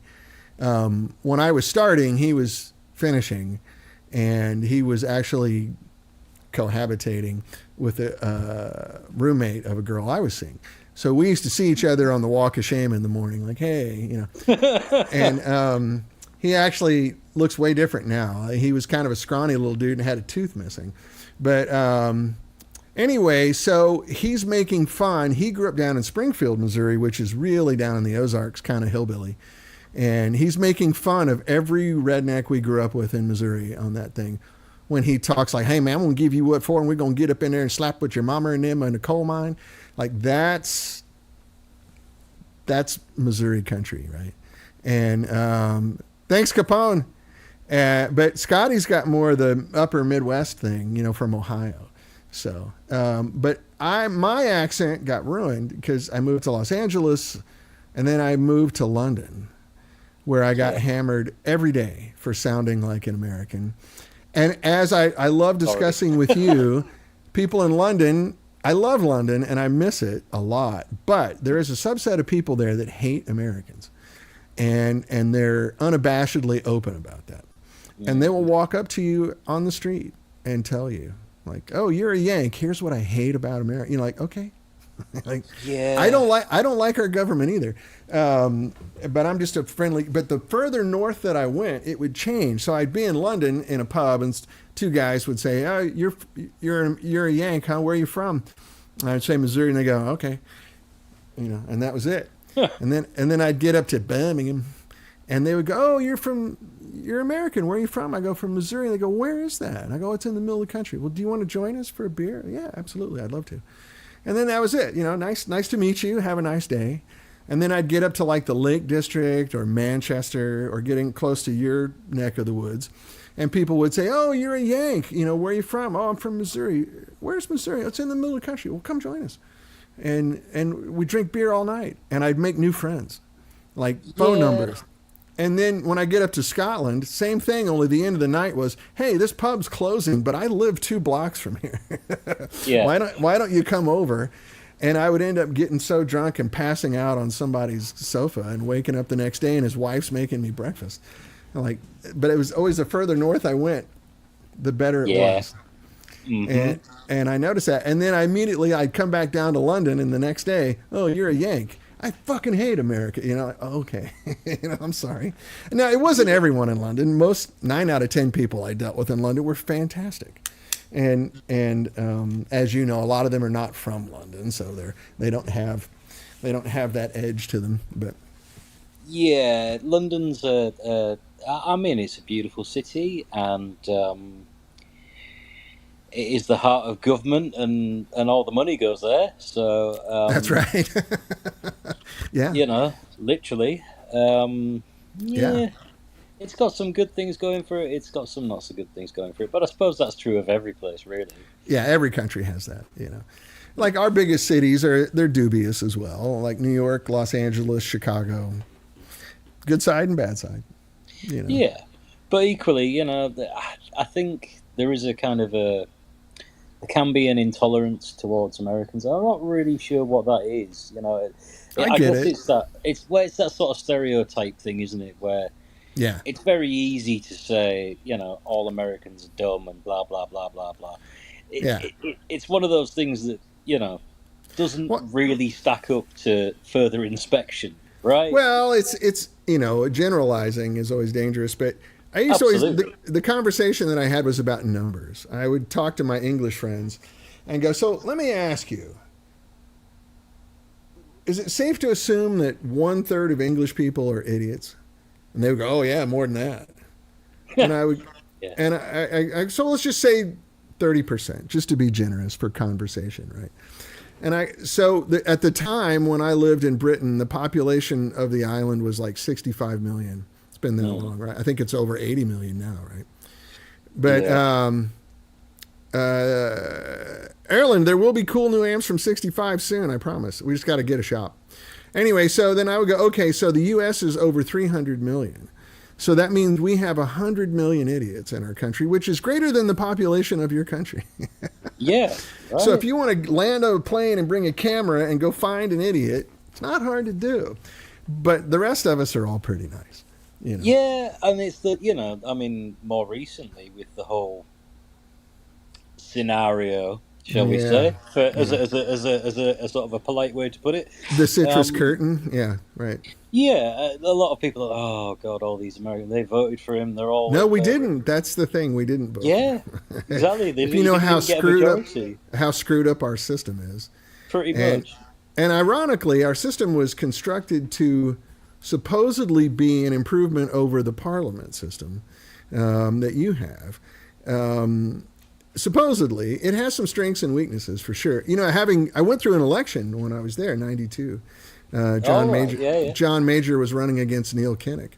And Yes. I saw the benefits of your system. You have a lot of elements that we should incorporate that would improve ours a lot. One of which was there's no advertising until 8 weeks before the election. And you have very strict laws about equal time on television. Parity, yeah. Yeah, and that's really brilliant. Also, the fact that you can have a vote of no confidence. Yes. We need that. We need that badly. You mean right now? Right now for sure, but definitely other presidents, both parties. There were moments where it's like, you know what, like, dude just expired. Like he's past his due date. Like this is not working. It's a very hard job. Sure. I mean, but, the thing is, anytime somebody brings up these swathing, washing, ridiculous fucking generalizations that they like to do, about, oh, well, the Americans do this. I always just harken back to, there is one American that I speak to regularly, and that's you, who actively is completely against everything you're saying and makes a mockery of how small-minded you're being. I'm in the majority. Well, that seems to be the case, yeah. Yeah, if you were to come over here, you'd really be surprised how we are all not wearing cowboy hats and misconjugating verbs and racist, bigot, anti-Semite homophobes. Especially here in California. But no, most Americans are great. We do have our fair share. We do have our 30%.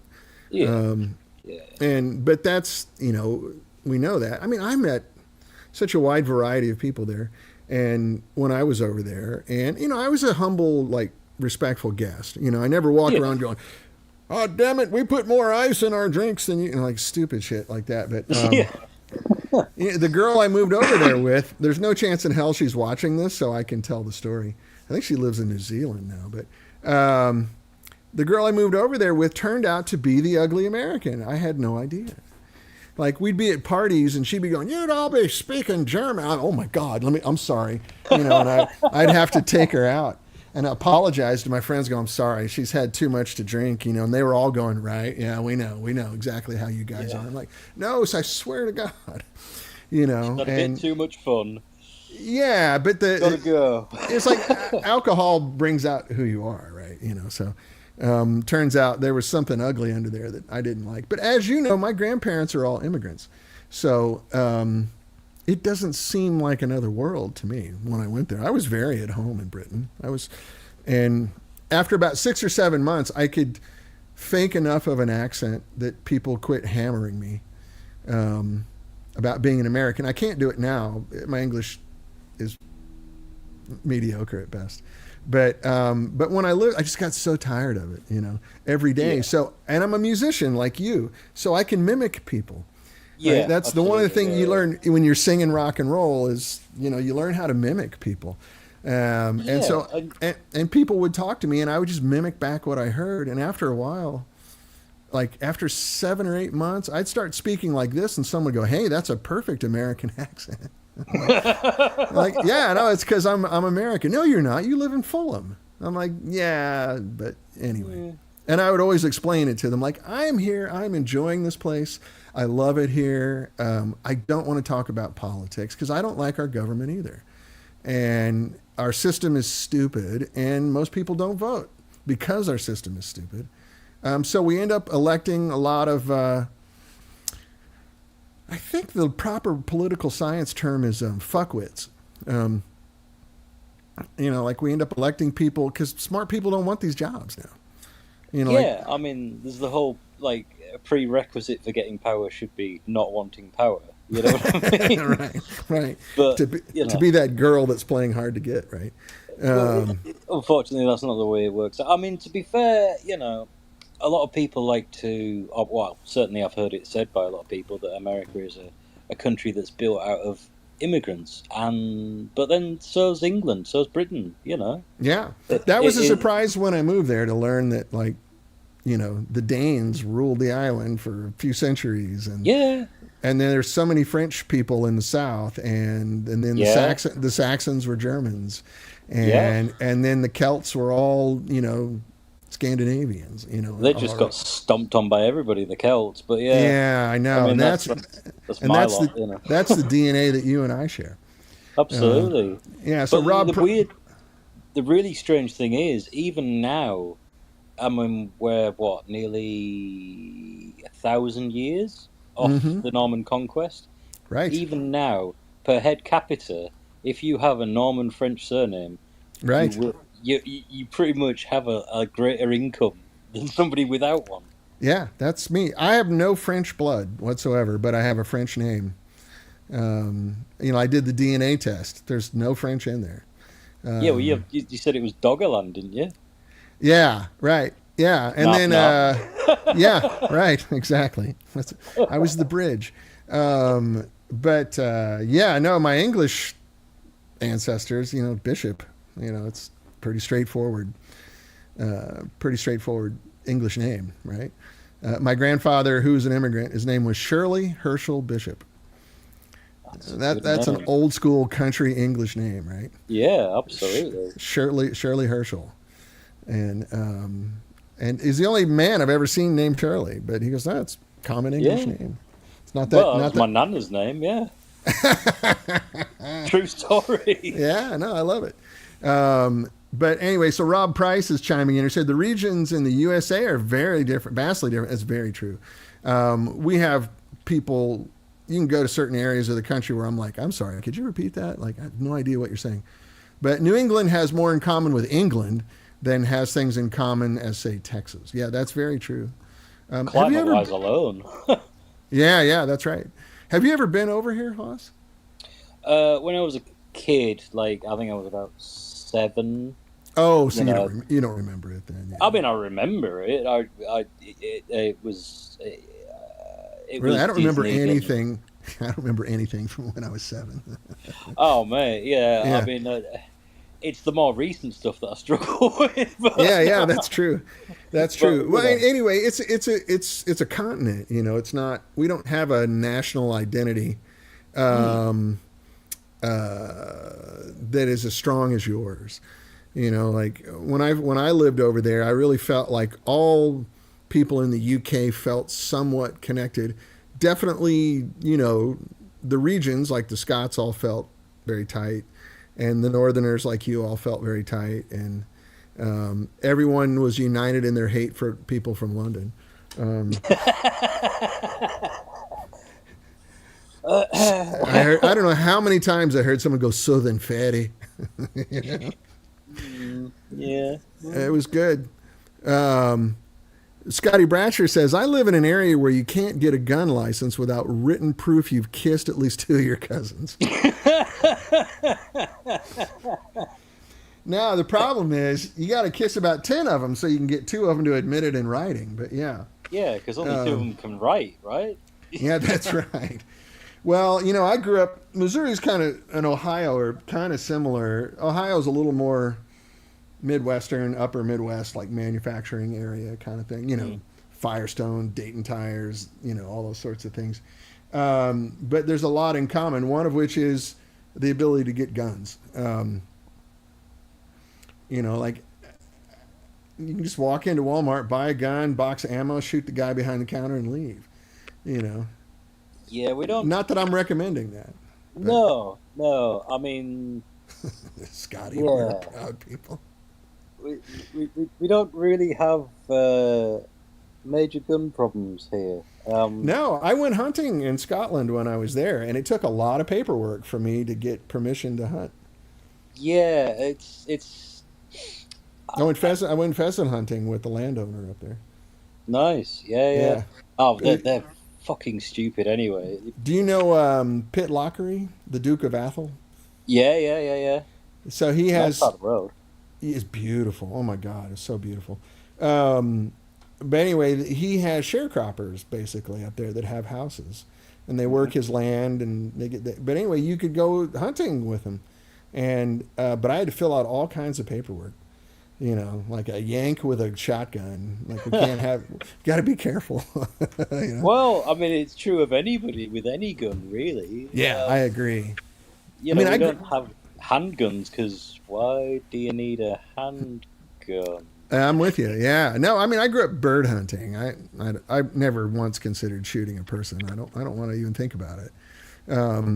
But I grew up, quail and pheasant and grouse and things like that are all wild birds where I grew up, and they're good eating. Absolutely. And it's fun. You go out hunting with your grandpa and your dad and your uncles and your cousins, and both my grandmothers were immigrant farm girls, right? So we'd bring home all these birds, and they would, now you go sit by the fire and relax, and we're going to start cooking. It's a good life. It's not bad. Yeah. It's really nice.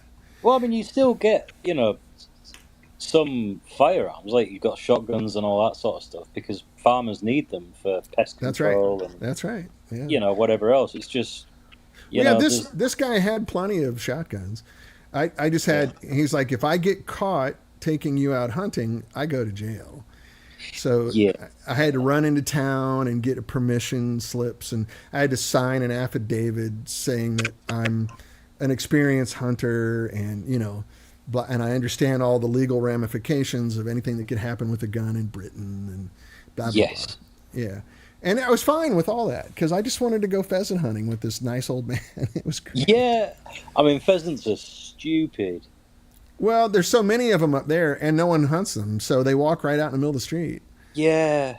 But you can't shoot those. I learned that with that little instruction I got. Like, you'll go to jail for shooting those. You have to go out on agreed upon land, and we had to hunt with dogs. You couldn't just go out free shooting birds that walk by.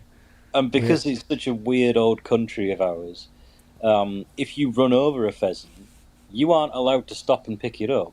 Really? Yeah, wow. It has to be the person behind you that stops and picks it up.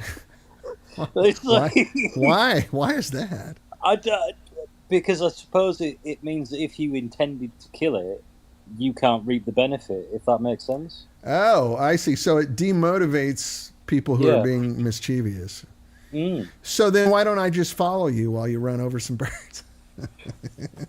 That's what we call a loophole. Yeah, I mean, it seems like that one's pretty easy to get around. Like, oh, yeah, I was just picking up the bird. The guy in front of me hit it. You know, why do you have barbecue set up in your truck? No reason. We're not gonna. We're gonna go. Just there for stuff. Yeah. So Scotty Bratcher is pointing out that 51% of marriages end in divorce, so we need handguns. Yeah. Yeah, there's the gun thing's weird over here. I totally understand it. And I got to be fair. I got to be honest. Like, I did not understand, because I just grew up around hunting. So I didn't grow up around urban violence.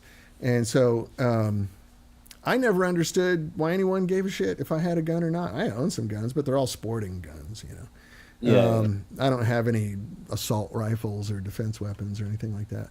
But I never cared until I went over there, and I got exposed to your perspective there, which I don't disagree with at all. It's different. It's very different. But I kind of get it. There's a civilness to it that's really nice.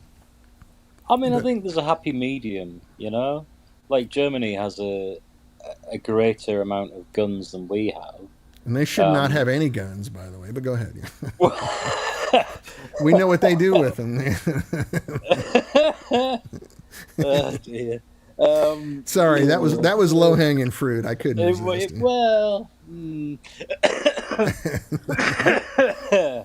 Like, wait a minute, you let the Germans have tanks now? What the fuck? Yeah. Hey, I'm half German. I can say it. Then. Yeah, that's it. The bull side of my family are all German, so I'm allowed to make these jokes. But yeah. Okay. And I'm allowed to be deeply uncomfortable about it. Okay, fair enough. I apologize. No. I'm just messing with you. Yeah. They have a sort of a more rounded system. Ours is pretty strict because there was a lot of well, not a lot, but there was a fair few like mass shootings and stuff, and then yeah, they went really far the other way, which is sort of fair, but The problem we have is a numbers thing again. Like, there's so many guns here now. It's too late. If we would have had the idea to, kind of be a little more restrictive with guns, it would have had to have been 80 years ago. So it's never a shame. too late, though. Yeah, I get it. I understand, and I wouldn't even argue with it. It's just, it's one of those things you have to be over here to see. So yeah, it's a cultural thing. Yeah, and it's not really very many people, but they own a lot of guns. Like it's very common. I have relatives like this. It's very common for someone to own 25 guns. And I guess there's some dopamine high of acquiring a new gun or something that people get addicted to. Well, maybe it's like buying a new guitar. That's always a good time, right? Yeah, that's a good analogy, right? Yeah, it makes you feel good. Getting a new guitar is better than Christmas Day. I mean, come on. Absolutely. Yeah. Then again, 25 is 25 enough? Because you've got to be ready when the big one drops, right? Oh, so that's the phrase. We're losing the audience like crazy here now. It's hilarious. But there's some phrases that are very much an indicator of be careful. When people say things like "when the shit hits the fan," like, you know what? I don't know if you've seen the weapons the government has. But your little deer rifle's not going to do anything, They have guys sitting around drinking chocolate soda at NORAD, eating potato chips, dropping missiles in through a bathroom window in the Middle East. You're like, oh yeah, but you're going to stand there with your 12-gauge shotgun and fight the guy. Okay. Yeah. Have you ever seen a jet? Jets are really cool. Yeah, and helicopters too, right? Yeah, tanks, missiles. trained young people, not fat dudes who bought their gun at Walmart and wear a Confederate flag T-shirt. Really well trained dogs. They could be. Yeah, it's such a. Anyway, my point being that it's so absurd that you just don't take it seriously. You know, people say these things, and you're like, okay. Yeah. You know, clearly you haven't thought this out. You know. Oh, we've got a lot of people like that as well. You know. Yeah. It's just Mike Bledsoe, who's a good buddy of mine from Atlanta here, is saying 30% of the U.S. population owns 90% of the guns. So there's our 30%. Seems to be a recurring number, doesn't it? Well, there must be some responsible gun owners.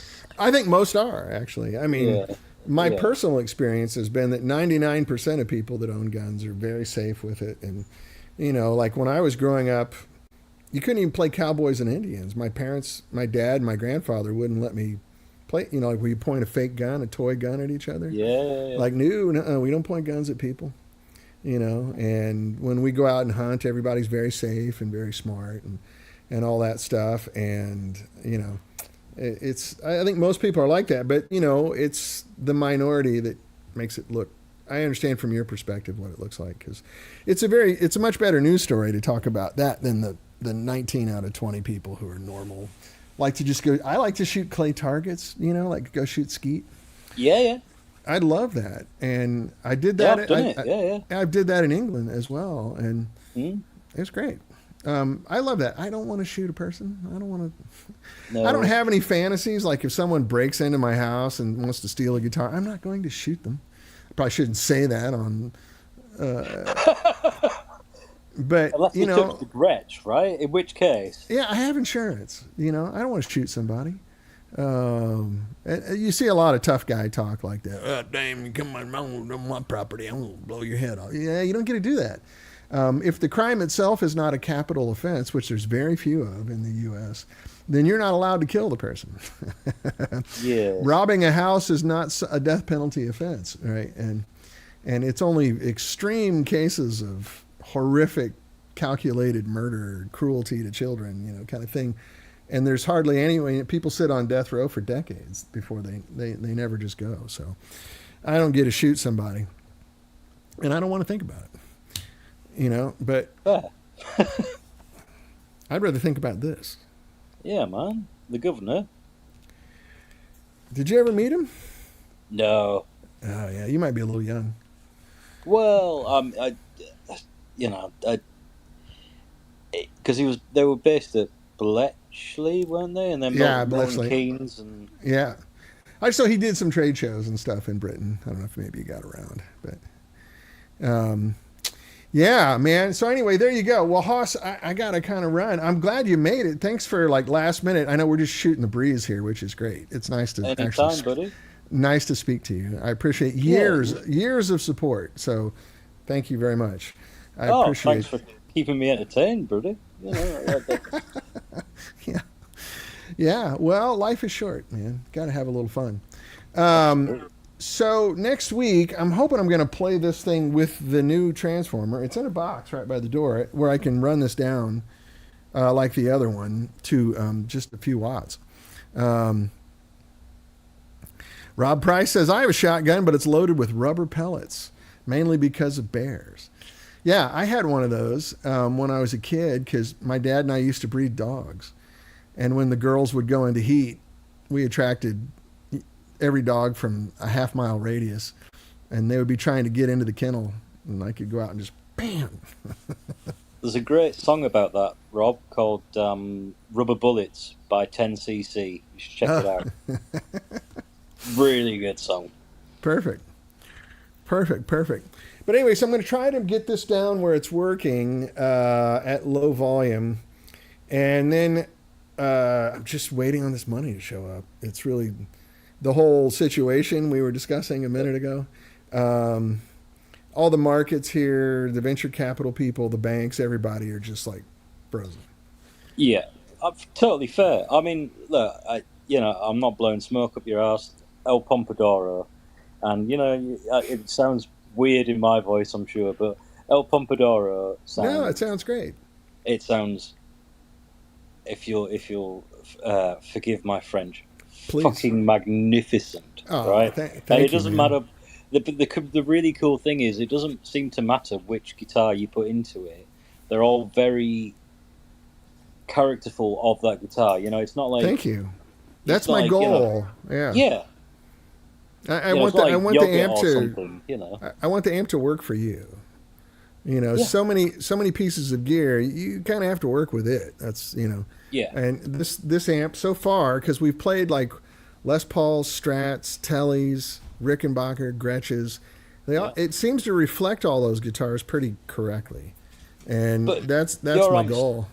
Well, your amps do that anyway. Like Jax's Whiskey did that. My Tupelo does that. Mm-hmm. Compared to some other amps that I've played through, and I won't name names because that would just Don't have ruin to. it. There's a lot of great amps in the world. Yeah. Yeah, but there are a lot of amps that are basically like yogurt. They just homogenize everything. It's just Yeah. that's the sound you're gonna get no matter what you kind of put in. Right. And that just makes it boring, doesn't it? It's not very compelling if you're going to spend money. Yeah. Yeah, and and if I always think, like, because after years of putting up with people going, "Why have you got so many guitars? You can only play one at a time." Right. Well, that's like saying to a painter, you can only use One color. one color on a canvas, right? It's a ridiculous statement. Yeah, but if you've got all those different colors and different textures of guitars, yeah, you want an amp that reflects that. Do you know what I mean? it's just like anything else. Like, I've had so many women in my past life. My wife is fine with it, thank God. I married really well. But other women that I saw, they'd be like, "Well, what do you need all those guitars for?" I'm like, "What do you need all those shoes for?" Like, what? Yeah. Like, you have 12 pairs of high heels. So like, why? Back up. Yeah, that's right. You didn't think that through, did you? Or my favorite one that always was the end of the relationship is, "You love that guitar more than you love me." And I go, "Well, I didn't until just now." Yeah. Because that's a piece of wood that makes me happy. It's not going to ask me to choose, but you did. Yeah. So bad And quite news. honestly, it sounds better than you do. So That's right. It never says no. Yeah. It's always in a good mood. It's always very willing to do what I ask it to do. Mm-hmm. And never makes loads of dishes and doesn't tidy up. right, and it's going up in value.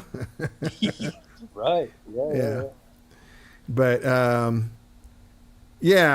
Rob Price is saying now they're more likely to break into your house. Yeah, I have insurance. I live in a pretty safe neighborhood. It's and we're not the wealthy people in the neighborhood, so there's a lot more attractive places to break into than here. I don't think people watching Lunch with Dan Boole are going, "I'm going to go break into his house. I'm going to go over to L.A. and steal them damn guitars that are sitting right there." Yeah. Aside from Anyway. anything else, the Border Collies would have them. Yeah, that's right. Well, the Border Collies, as you know, are all bark and no bite, but they do bark a lot. So Yeah. it scares people. But all they're going to do is bring you a ball. The kill has been bred out of them, right? Do I have any dogs around here? Darla, where are you? Doggies. Trip, Darla, where are you? They're probably all in with my daughter. Hey, there's one of them. Hey, buddy, come on up, say hi. You seen my smooth coat? Hey, Oh. buddy. Yeah, he's a good one. Hello, Puppa. Yeah, he's full on pedigreed, crazy. He just came out smoothie, and the breeder didn't want him, so I just paid for the shots, and I got like a $3,000 puppy for $400. Nice. Yeah, she said she was going to put him down. What? She has a lot of dogs, right? And the smooth coats are completely useless. This is show breeders. Oh. And so, like, his mom is a field dog, and his dad is a show dog. They mix the field dogs in so they can get some brains and muscle. Because the show dogs are dumb as a box of rocks. But Anyway, and I have his half brother, whose both parents are show dogs, wildly different.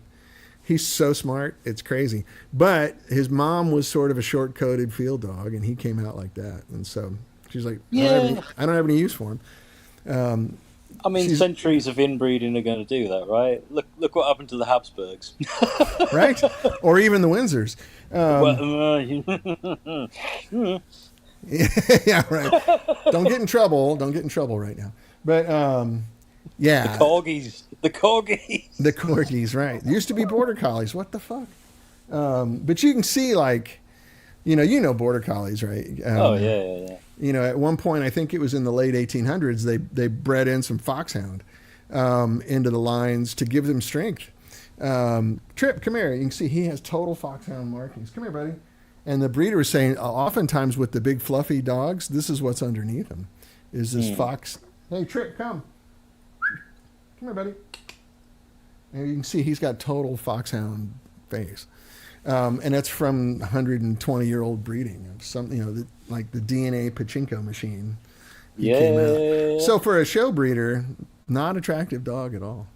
But I would still want to come over and get one of those feral ass farm dogs that I saw. Oh, they're great. Oh, they're the best.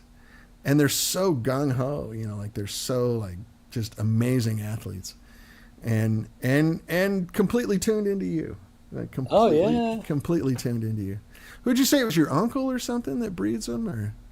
No, that's Jackson's. Jackson's uncle does. Yeah. Oh right, okay, yeah. Yeah. Because they're all farmers. I'm not from farming stock. Okay. We're yeah. You're more city folk. Or villagers, at least. Yeah. That's fair. We're sort of socialists, and you know. Yeah. Running away from potato famines and stuff like that. Right? I know. I mean, it's I met a lot of those people there, and I love them.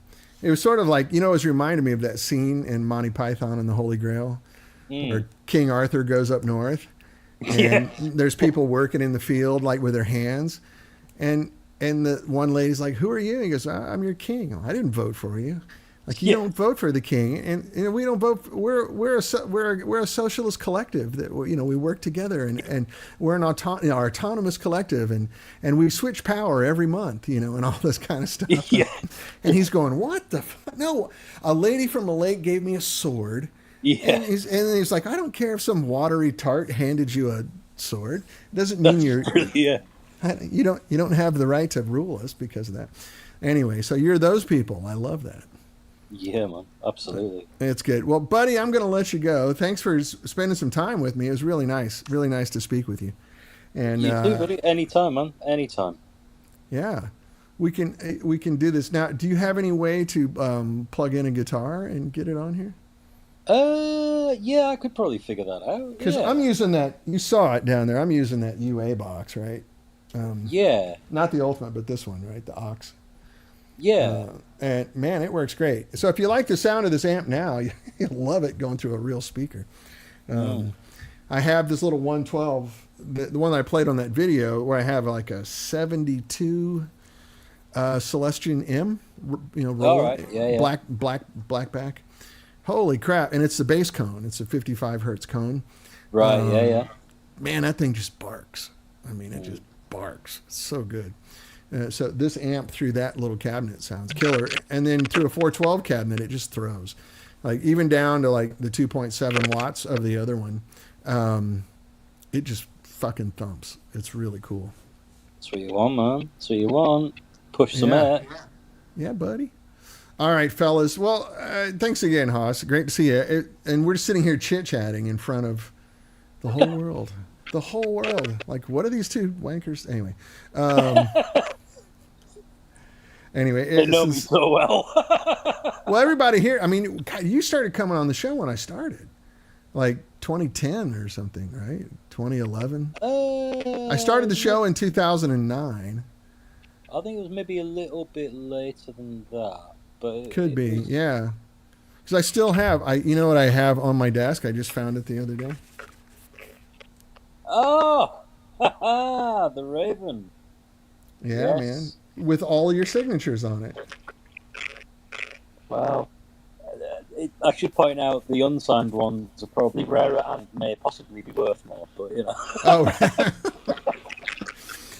This is just for me. This makes me happy. I was just kind of cleaning out my desk. That's why I had the picture of Jim Marshall and everything. Like, I love this. This is great. Well, anyway, sounds like we got some sort of interference going on here, maybe. Oh, yeah, you dropped off. Anyway, Hoss, I'm going to go ahead and leave, buddy. No need to come back in. For those of you that stuck around for the after party, thank you very much. Usually the show's an hour, and after that, it's just the after party. But I will see you next week. I hopefully have the new transformer in here by next week, and we will update you on all the progress. Fingers crossed. We're waiting on money to finally come through, unless any of you guys want to invest. But anyway, I love you, fellas. Thank you for wasting time with me. I appreciate you very much, and we'll see you next week. All right. Take care.